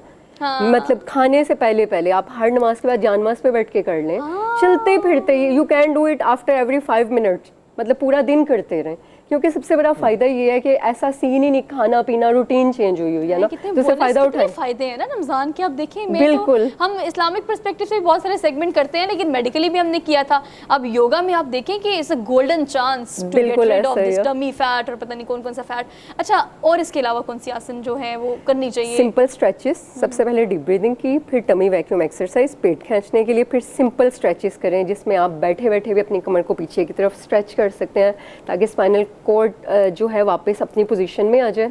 आगे की तरफ स्ट्रेच कर लें, जो कि सजदा बेहतरीन। तो आप देखें ना कि इससे पता चलता है कि एक्सरसाइज कितनी ज़्यादा ज़रूरी है, कि अल्लाह ताला ने जो 20 तरावियाँ बनाई हैं वो रमज़ान में बनाई हैं। अगर हम कहें कि नहीं हमने बस रोज़ा रख लिया, अब हमने हिलना जुलना ही नहीं है, तो तरावियों का कॉन्सेप्ट ना होता।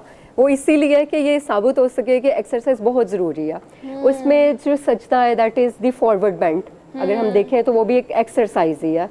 इस तरह आपका बैक बेंड हो गया, ट्विस्ट करें अपनी कमर को, राइट और लेफ्ट घुमाएं, इससे आपके किडनीज की बड़ी अच्छी डिटॉक्सिफिकेशन हो जाएगी। इसके अलावा आप साइड स्ट्रेच करें, ये टायर के लिए, जो आपके जो टायर बने होते हैं, एंड दैट्स इट। 4 डायरेक्शंस, कमर को आगे पीछे साइड वाइज ट्विस्ट, ये मूव करना है 5-5 सेकंड के लिए, and you will be all okay for the whole day. और इससे फ़ायदा ये उठाएं कि 5-5 मिनट के सेगमेंट पूरे दिन में करते रहें जब भी मौका मिले। हाँ, जरूरी नहीं कि आपने एक सिटिंग में बैठे तो आपने सारे आसन कर। अच्छा, बिल्कुल एक ऐसा चीज ही है। और जो हमने देखी है, दो चीज़ें, दो सवाल ही एक साथ जोड़ लेता हूँ। आपने फरमाया, बल्कि योगा में हमने देखा है कि बहुत सारी चीज़ों का इलाज भी बड़े आसान तरीके से हो सकता है अगर उस पर अप्लाई किया जाए। हम देखते हैं बहुत सारे लोगों को स्टमक इशू होता है और रमज़ान में खाली पेट हो तो सर दर्द भी होता है, और बहुत सारे लोग जो है किसी न किसी तरीके से एडिक्ट होते हैं, चाहे वो चाय के हो, नस्वार के हो या सिगरेट के हो। ऐसे में सर दर्द बहुत ज़्यादा होता है, तो किस तरह जो है सर दर्द को भगाया जाए? और दूसरा सवाल इसी के साथ जोड़ लीजिएगा कि सोहा ने बड़ा दुरुस्त फरमाया कि ईद का दिन आता है, जोड़ा पहनते हैं तो भैया पेट ऐसे हमारे अमजद भट्ट की तरह हमारे पास एक है उसकी तरह निकला होता है, तो बड़ी तकलीफ भी होती है कि भाई खूबसूरत मैंने नजर आना है और फिर भी बंदा नजर ना आए।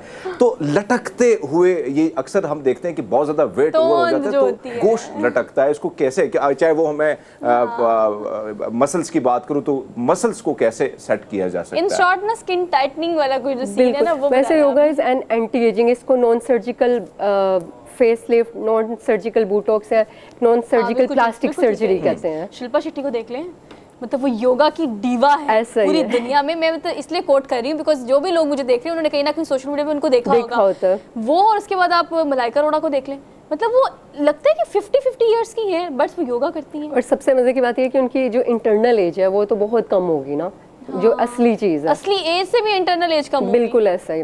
अच्छा, पहला जो आपका सवाल है कि रोज़ा खोलने के बाद अक्सर जो सर दर्द आती है, खासतौर पे जो सर दर्द का इशू है वो क्योंकि हमने खोला होता है रोज़ा या फिर हम फाके पे होते हैं, दोनों सूरतों में आती है। वो क्या है कि मैदे से डिफरेंट गैसेज उठती हैं जो आपके दिमाग में जाके आपको सर दर्द का बाइस बनती हैं, जिसका एक वजह तो ये है कि सिंपली इंडाइजेशन मैदे का मसला चल रहा है, इस वजह से है, या फिर वो जो हमने एकदम से इतना ज़्यादा खा लिया तो एनर्जी लेवल प्लस माइनस हो गया। उसके लिए जो बेहतरीन मुद्रा है, एक योगा मुद्रा, वो है कि आपने अपने इंडेक्स फिंगर को अंगूठे के साथ ऐसे प्रेस करना, टाइटली प्रेस करना है। या आपकी जितनी भी गैस्ट्रिक प्रॉब्लम्स हैं, इवन कि ब्लॉटिंग हो जाती है जैसे खाना खाने के बाद, इफ्तार हम करते हैं, ब्लॉटिंग हो जाती है, या आपको गैस्ट्रिक इशू फील हो रहा है, या किसी भी किस्म का IBS या कॉन्स्टिपेशन इशू है, this is the best. Specially even कि डायरिया के लिए इसको भी रिकमेंड किया जाता है। ऐसे कर इसको लिया। अच्छी तरह आपने प्रेस करना है। ये जो पॉइंट है ये डायरेक्टली आपके स्टमक को पुश कर रहा है।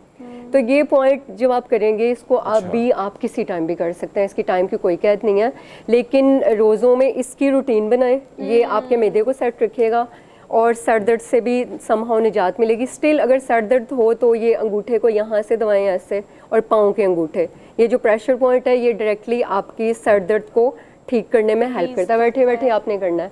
स्पेशली पाँव का जो अंगूठा है उसको दबाने से तो मैजिकल रिजल्ट्स मिलते हैं। उससे क्या होता है? सर दर्द ये ठीक होता है? हाँ, प्रेशर पॉइंट है पूरी ना, बॉडी सर दर्द के लिए स्पेसिफिकली। हमारे हाथ और पाँव में अल्लाह ताला ने पूरे जिस्म के ऑर्गन्स के पॉइंट्स रखे हैं। व्हेन वी प्रेस इट तो डायरेक्टली उस जगह को ट्रिगर करता है और उस ठीक कर देता है।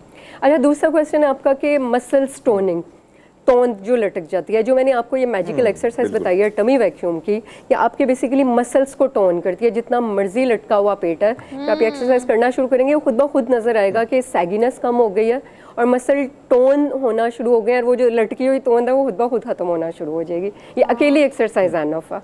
अच्छा, हम बहुत सारी ना, मैंने शुरू में इस चीज़ को भी कोट करने की कोशिश की थी कि ऑब्वियसली हर बंदा नमाज पढ़ता, उठता और सो नहीं जाता, क्योंकि हम जैसे लोगों ने काम पे भी आना होता है। बल्कि अभी प्रोग्राम से पहले अरफा साहब ये भी कह रही थी कि मैं तो ये सोच रही थी कि आज मुझे उठ के आना पड़ा है, तो आप दोनों तो रोज़ाना उठ के आते हैं, तो फिर आप लोग की रूटीन तो बहुत टफ है, लेकिन हमने तो आना है बाय हुक और बाय क्रुक, स्क्रीन पे आना है, लोगों से बातें करनी है, मॉर्निंग शो करना है।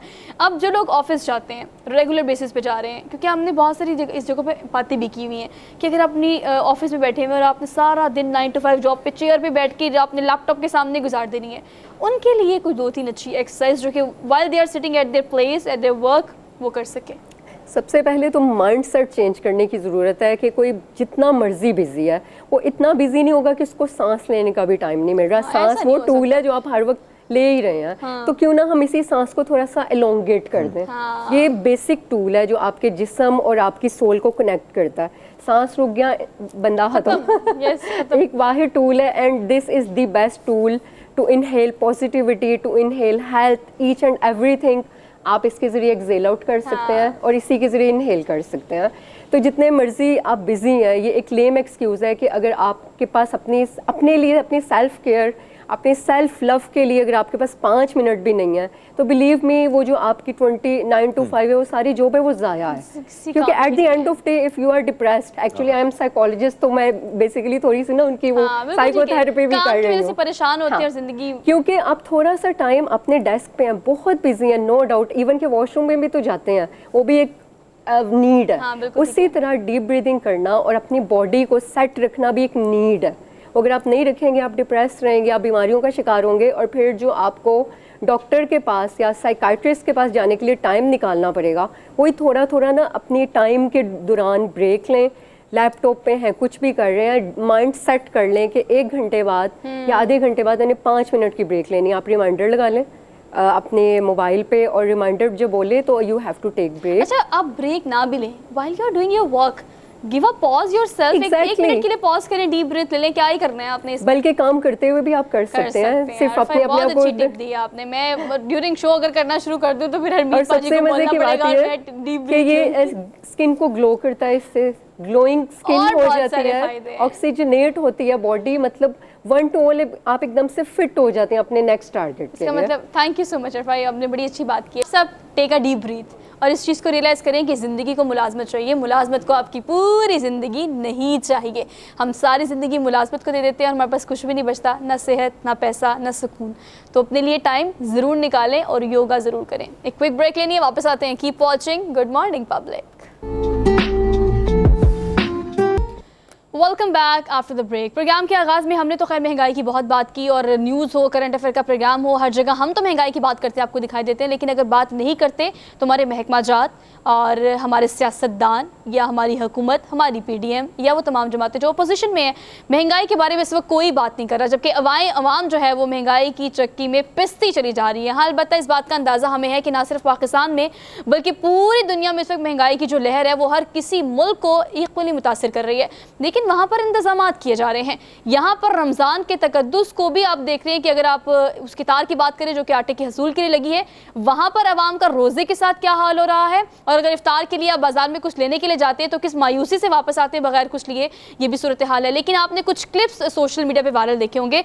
सैयद ज़फ़र अब्बास जो हैं वो चूँकि काफ़ी एक्टिविस्ट है इस हवाले से, और वो मार्केट पहुँचे, उन्होंने प्राइसेस देखी और प्राइसेस फ्रूट्स की देखी, तो एक बाइकआउट की मुहिम जो है वो उन्होंने शुरू करने की कोशिश की, जो कराची में इस वक्त काफ़ी एक्टिव दिखाई दे रही है। हमारे कॉरेस्पॉन्डेंट जो है मुख्तलिफ इलाकों में मौजूद है जहाँ पर महंगाई की सूरत हाल से वो हमें अपडेट करेंगे। तो गुड मॉर्निंग पब्लिक में ये पूरा सेगमेंट हम करेंगे। पहले हम तलहा के पास चलते हैं। तलहा मखदूम जो कि कराची में शहाबुद्दीन मार्केट में मौजूद है, सदर का इलाका है। तलहा, आपको आज के प्रोग्राम में खुश आमदीद कहते हैं, कैसे हैं आप? अल्हम्दुलिल्लाह।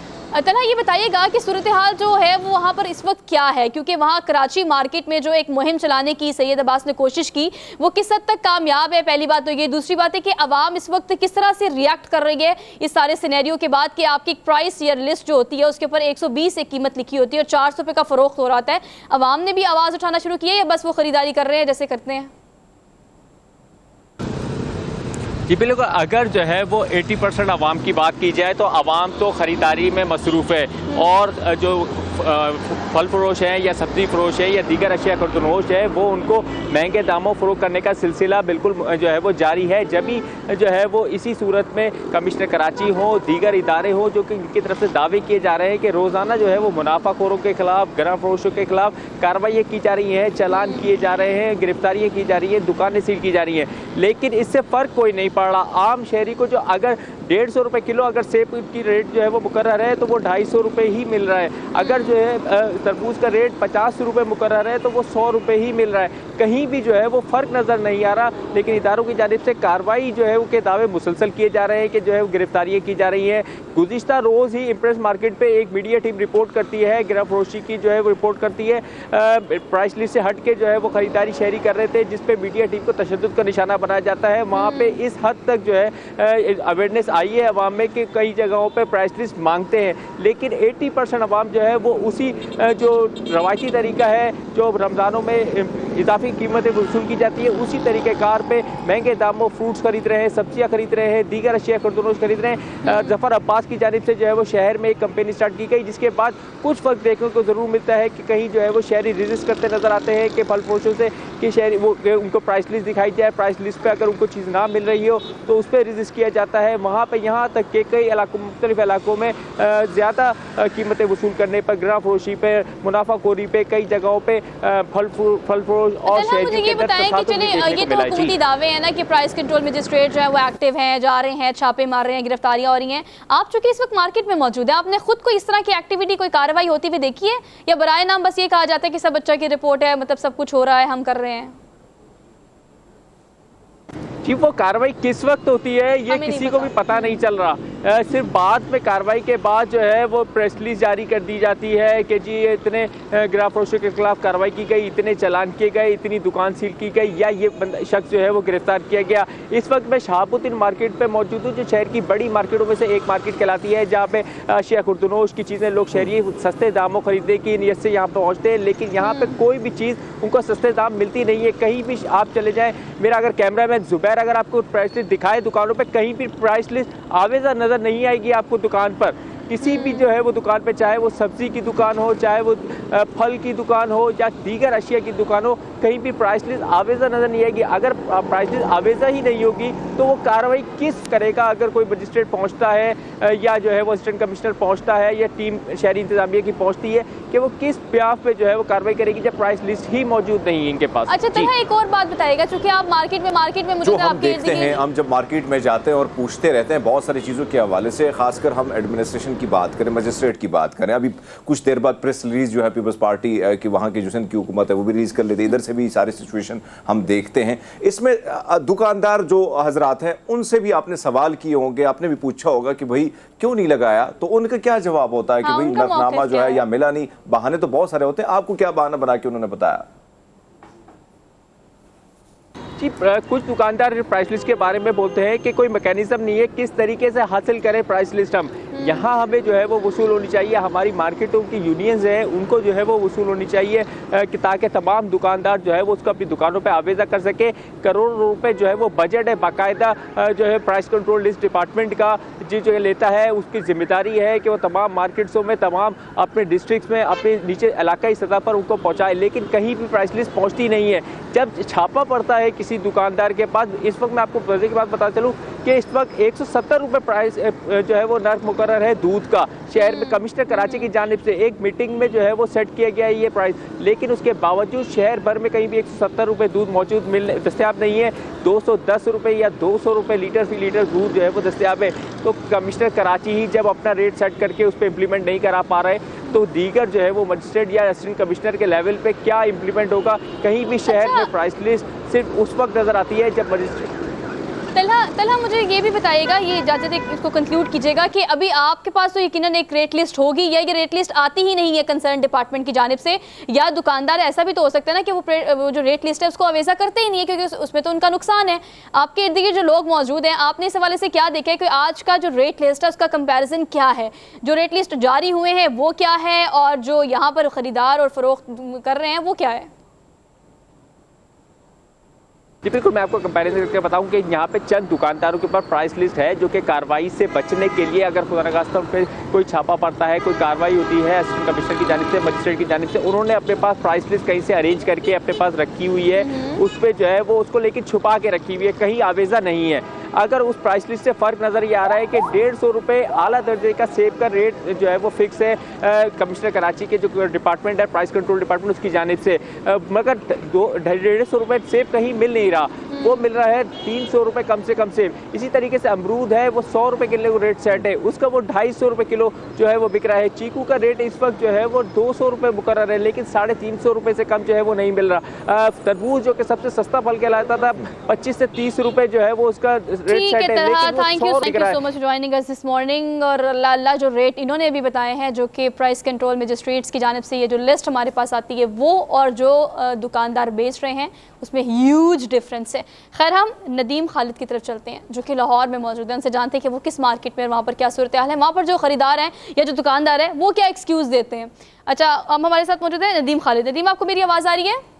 जी बिल्कुल मैं सुन रहा हूं। Nadeem, thank you so much for joining us this morning. आप पहले ये बताइएगा कि आप एक तो किस जगह पर मौजूद हैं और वहाँ पर आपने इस वक्त क्या सूरत हाल देखी है?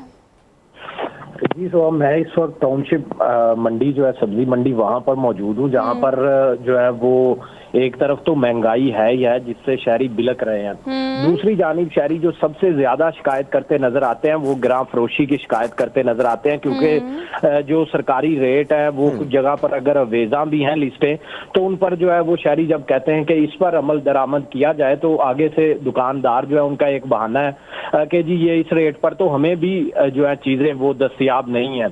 अगर मैं थोड़ा सा आपको बताऊं कि इस वक्त मार्केट में जो सरकारी रेट लिस्ट है उस पर रेट्स क्या है और दूसरी जानिब जो इस वक्त फरोख्त हो रही है उसमें बड़ा वाज़ेह एक फर्क है। सबसे पहले अगर फलों का आपको बताऊं तो सेब जो काला कोल्हू है वो 10 रुपए महंगा करके जो सरकारी कीमत है वो 310 रुपए फी किलो मुकर्रर है, लेकिन इस वक्त जो दर्जा अव्वल का सेब है वो 430 रुपए फरोख्त हो रहा है, यानी कि 120 रुपए का फर्क है। उसी तरह जो केला है उसका दर्जा अव्वल वो 5 रुपए सरकारी तौर पर बढ़ाकर 170 रुपए फी दर्जन मुकर्रर किया गया, मगर 330 रुपए फी दर्जन बेचा जा रहा है, जो कि यहाँ पर भी फर्क जो है वो 120 रुपए का है। इसी तरह केला दर्जा दोम 5 रुपए महंगा करके सरकारी कीमत जो है 140 रुपए मुकर्रर है, मगर वो 230 रुपए फी दर्जन फरोख्त हो रहा है। खजूर ईरानी की कीमत इस वक्त 5 रुपए इजाफे से सरकारी कीमत 480 रुपए मुकर्रर है, मगर ओपन मार्केट में 580 रुपए किलो तक बेची जा रही है। इसी तरह मौसमी जो 350 रुपए दर्जन तक मिल रही है। अनार बदाना 10 रुपए बढ़ाकर सरकारी रेट जो है 670 रुपए किलो मुकर्रर है, लेकिन मार्केट में इस वक्त 850 रुपए किलो तक बेचा जा रहा है। अमरूद का सरकारी रेट 140 रुपए किलो जो है वो मुकर्रर है, लेकिन मार्केट में इस वक्त 200 रुपए किलो बेचा जा रहा है। एक और चीज जो आप बता रहे हैं प्राइस, हम हमेशा जब सवाल करते हैं दुकानदारों से जिनके पास लिस्टें अवेजा होती हैं और वो सवाल जब हम पूछते हैं कि भाई साहब इसमें तो लिखा ये है, वो उनका जवाब ये होता है कि भाई ये मंडी से जो चीज़ें ली हम लेते हैं वहाँ से ख़रीदते हैं तो ये लिस्ट वहाँ की है, ये दुकान की नहीं। ये बहाना बहुत मैंने खुद जाके जब सर्वे किया या गया हूँ या यहाँ के इंतजामिया के साथ गया हूँ, ये चीज़ मैंने देखी है। अब आपसे जानना चाहेंगे कि सिंध में तो बड़े बुरे हालात हैं, अब निगरान सेटअप है पंजाब में, एक तरफ तो रमज़ान बाजार नहीं है, दूसरी जानिब हम ये देख रहे हैं कि चीज़ें जो आप बता रहे हैं वाकई में बहुत महंगी है। तो क्या एडमिनिस्ट्रेशन जो है कोई एक्टिव आपको नज़र आई है, कोई देखा है कि कोई कंट्रोल करने वाला आसपास 2 पुलिस के साथ प्रोटोकॉल गाड़ी में निकला हो तस्वीरें खींचने के लिए? वैसे तो ऐसे ही होता है। नहीं हरमीत, ऐसा कुछ भी नहीं है। दावे जो है वो कुछ देर कबल भी जो डीसी दफ्तर की तरफ से एक प्रेस रिलीज जारी की गई है, उसमें यही कहा गया है कि डिप्टी कमिश्नर लाहौर जो है वो गिरां फरोशी के खिलाफ बिला इम्तियाज उन्होंने कार्रवाई की हिदायत की है और शहर भर में गिरां फरोशी पर जुर्माने और सजाएं भी हो रही हैं। ये उनकी जानिब से सुबह ही एक प्रेस रिलीज जारी की गई है, लेकिन इस प्रेस रिलीज का कोई फायदा नहीं है जब आवाम को जो है वो वही रेट मिल रहे हैं जो कि मैंने आपको अभी बताए हैं। मैंने आपको मार्केट रेट और सरकारी जो रेट है उसमें एक वाज़ेह फर्क जो कि 200, 300 और 400 रुपए तक फर्क है एक एक चीज के रेट में। तो वहां पर किसी किस्म के जो है वो जुर्माने भी नहीं हो रहे और किसी किस्म का कोई कार्रवाई भी नजर नहीं आ रही। लेकिन दावों की हद तक न जाने वो शहर में कहाँ कार्रवाइयां हो रही हैं, लेकिन ये बड़ी मंडियां हैं। अच्छा, मंडी है। मुझे ये नदीम, बताएं, एक और चीज जो मैं आपसे जानना चाहूंगा, हमने कराची में देखा एक बाइकआउट चला कि फ्रूट का बाइकआउट टॉप ट्रेंड भी रहा, सोशल मीडिया पे आप भी एक्टिव होते हैं। अब हम लाहौर की बात करते हैं, हम जब फील्ड में जाते हैं हम बात करते हैं, बहुत सारे लोग कहते हैं कि मीडिया पे बात नहीं होती, लेकिन आप आम आदमी से जब आप पूछते हैं तो बहुत सारे लोगों को कन्विंस करना पड़ता है कि भाई आप महंगाई के खिलाफ बोलो, तब भी नहीं बोलते हैं। उन्होंने कसम खाई होती कि क्या होगा, नहीं बोलते हैं। ऐसे में आप गए हो फील्ड में, क्या क्या रद्द अमल जो है आवाम की तरफ से आया हुआ है, खासकर एडमिनिस्ट्रेशन के हवाले से, दुकानदारों के हवाले से, और ये जो प्राइसें बढ़ी हैं? देखें हरमीत, यहाँ पर जो है वो जो एक मजमूई हमारा रवैया है वो इसी तरह का है कि हम यही समझते हैं कि शायद जिस तरह हमें महंगाई में हर साल खरीदना पड़ती है हर चीज, इसी तरह ही हमें खरीदना पड़ेगी। इससे हमारे एहतजाज से या हमारे आवाज उठाने से कोई खास फर्क नहीं पड़ने वाला। शायद अवाम का रवैया, अभी भी मैंने जिन लोगों से बात की उनसे पूछा मैंने, और यही पूछा कि क्या आप इसके खिलाफ कोई आवाज नहीं उठाते, आप दुकानदार जो है। इवन दैट कि मैंने यहाँ पर कुछ लोगों को कहा कि आप इस वक्त मजिस्ट्रेट को कॉल करें, यहाँ पर जो इनके खिलाफ कार्रवाई करे, लेकिन लोग अपना कहते हैं कि हम रोजे की हालत में हैं, यहाँ पर आके जलीलो खार होंगे, वो आएंगे भी तो उन्होंने आने में ही 2 से 3 घंटे लगा देने हैं और यहाँ पर हमें इंतजार करना पड़ेगा, मजीद जो है वो जलीलो खार होना पड़ेगा। इसलिए जो है लोग वो कितराते हैं, वो कहते हैं कि यहाँ पर जो है कार्रवाई ना होती है और ना हम करवाना चाहते हैं, ये महंगा ही हमें खरीदना पड़ता है। अच्छा नदीम, एक और बात बताएं, ऑब्वियसली अगर बाइकआउट का आगाज किया भी जाता है, ये इसको इनिशिएट किया भी जाता है लाहौर में या पंजाब में, तो वहाँ पर सूरत हाल ये कि जो जिसकी कुव्वत खरीद नहीं है वही बाइकआउट करेगा, जिसकी कुव्वत खरीद है वो जाएगा, खरीदेगा, उसके दस्तरखान वैसे ही सजेगा। लेकिन ओवरऑल जो महंगाई की सूरत हाल है पूरे लाहौर में, चूंकि आप तो एक मार्केट में मौजूद है, फ्रूट्स की कीमत का जो कंपैरिजन था और जो डिफरेंस था वो आपने शेयर किया, बाकी चीज़ों की क्या सूरत हाल है? मतलब अगर आप मशरूबात की बात करें, आप सब्जियों की बात करें, टॉप ऑफ द ऑल अगर आप आटे की बात करें तो उसकी क्या सूरत हाल देखते हैं आप? सोहा, जो आटा है जो स्टोर्स पे इस वक्त दस्तयाब है वो तो वैसे ही जो है वो मिल ही नहीं रहा। इस वक्त फ्री आटा जो मिल रहा है वहां पर तो लोग जा रहे हैं बड़ी तादाद में। दूसरा, स्टोर्स पे इस वक्त नायाब हो चुका है आटा, और वो ज्यादा दामों में भी जो है वो इस वक्त 150 रुपए किलो भी जहां से मिल रहा है वो भी लोग गनीमत समझ के ले रहे हैं, क्योंकि वो आटा दस्तयाब ही नहीं है। अगर आप इसी वक्त शहर के जितने भी स्टोर्स हैं वहां पर चले जाएं तो आपको इस वक्त 90% स्टोर्स ऐसे होंगे जिनके पास आटा बिल्कुल दस्तयाब भी नहीं होगा। और उनका कहना है कि जी हुकूमत ने हमारे साथ जो कॉन्ट्रैक्ट थे प्राइवेट कंपनीज के वो इस वक्त खत्म कर दिए हैं और सिर्फ मुफ्त आटा ही फराहम किया जा रहा है। और जो 10% स्टोर्स हैं वहां पर भी जो है कुछ ब्लैक में कहीं पर बिक रहा है और कहीं पर जो आटा है जो वो महंगे दामों फरोख्त हो रहा है और जिसको उसको भी नहीं देखा जा रहा। और दूसरी जानिब अगर मैं आपको इस वक्त सब्जियों का यहाँ पर बताऊं तो इस वक्त जो आलू है उसकी सरकारी कीमत 48 रुपए मुकर्रर है, वो 100 रुपए फी किलो फरोख्त हो रहा है। और प्याज 145 रुपए उसकी कीमत फरोख्त इस वक्त मुकर्रर है, वो 200 रुपए में इस वक्त बिक रहा है। टमाटर 150 उसका रेट मुकर्रर है, वो भी 200 रुपए में फी किलो बिक रहा है। लहसुन जो है वो 245 की बजाय 350 रुपए में फरोख्त हो रहा है। अदरक जो है वो 325 की बजाय 500 रुपए फी किलो फरोख्त हो रही है। शिमला मिर्च जो है वो 67 की बजाय 90 रुपए, करेला इसी तरह 68 की बजाय 80 रुपए फरोख्त हो रहे हैं। दीगर सब्जियां और जो फल सरकारी रेट से 25 से 45% से जायद कीमत पर फरोख्त हो रही है इस वक्त। ठीक है Nadeem, thank you so much. बिल्कुल सही अपडेट किया। ना सिर्फ हम फलों की बात करें बल्कि सब्जियों की और आटे की हसूल की अगर हम बात करें तो आवाम शदीद खारी का शिकार हो रही है। और अगर इंतज़ामिया की बात करें या निगरान सेटअप की बात करें तो आप रमज़ान बाज़ारों की बात तो चले दूर चली जाती है, रमज़ान की चंद एक ऑफ़र्स जो लगाई जा सकती हैं कोई डिस्काउंट रेट की सूरत में, उस पर भी कोई खातिर खा काम नहीं किया गया, कोई इंतज़ामात रमज़ान को लेके नहीं किए गए।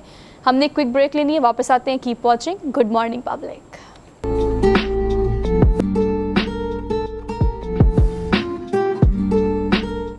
Welcome back after the break. वैसे तो रोज़ा में बहुत कुछ सिखाता है, लेकिन टॉप ऑफ द ऑल साबिर और शाकिर रहना सिखाता है कि आप हर हाल में अल्लाह का शुक्र अदा करें। और अगर अपॉर्चुनिटीज़ नहीं है या अगर जॉब नहीं है या अगर कोई और मसला मसाइल है आपकी इज़्दिवाजी ज़िंदगी में, आपकी प्रोफेशनल लाइफ में, आपकी पर्सनल लाइफ में, तो आप एक मुकम्मल इंसान है, तो अल्लाह का शुक्र तो हर हाल में आप पे लाजिम व मलज़ूम है कि आपने अल्लाह का शुक्र अदा करना है। लेकिन अगर आप किसी चीज़ से महरूम है या माजूरी है, उस माजूरी को अपनी ताकत बना के किस तरह से दुनिया के सामने दुनिया से लड़ना, ये एक बहुत बड़ी इस अज़्म व हिम्मत की मिसाल है। और ये मिसाल जो है वो खानपुर के रिहायशी हैं मोहम्मद जावेद अख्तर जिनका नाम है। उनकी स्टोरी क्या है, उनकी कहानी क्या है, आइए एक रिपोर्ट देखते हैं और उसके बाद फिर डिस्कशन करते हैं इस पर।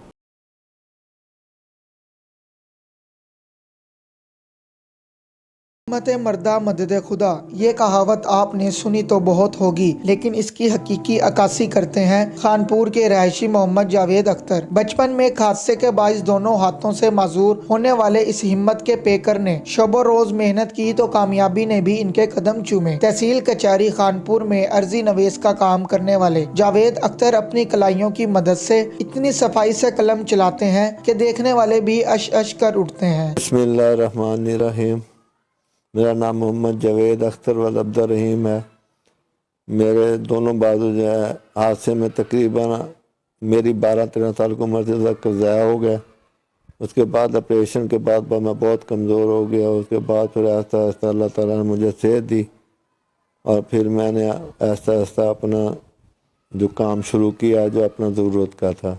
मोहम्मद जावेद अख्तर मोटरसाइकिल चलाने समेत दीगर मामूलात ज़िंदगी भी नहायत सहल अंदाज में अंजाम देते हैं। जिस्मानी माजूरी को हिम्मत और मेहनत से शिकस्त देने वाली ये शख्सियत मुश्किलात में घबरा जाने वालों के लिए पैगाम दे रही है। हमको मिटा सके ये ज़माने में दम नहीं, हमसे ज़माना खुद है, ज़माने से हम नहीं। कैमरा टीम के साथ मलिक नौमान, पब्लिक न्यूज़, खानपुर। भाई वाह, जिस चीज़ से हरमीत वो महरूम है उसी चीज़ से, उसी हुनर से वो कमा रहे हैं, उसी हुनर से और उसको ही ज़ेर इस्तेमाल लाते हुए। और आपको पता है हरमीत, ज़्यादा महसूस आपको ये बात जब होती है जब आपकी ज़िंदगी में एक चीज़ हो और उसके बाद आप उससे महरूम हो जाएं, तो शायद आपको उसकी कमी का एहसास ज़्यादा होता है। मतलब बचपन में एक हादसा पेश आया जिसके बाद जावेद अख्तर, जिसकी कहानी अभी आपने सुनी, जिनकी कहानी आपने भी सुनी, उनकी एक मिसाल फरमाया आपने। वैसे तो जब एक चीज़ अगर हम देखें, अपने हाथों को देखें, अपने पाँव को देखें, बालों को देखें, नाक को, आप इन चीज़ों को तब तक तो फील नहीं करते, आपको लगता नहीं है कि हाँ मैं पूरा कंप्लीट इंसान हूँ।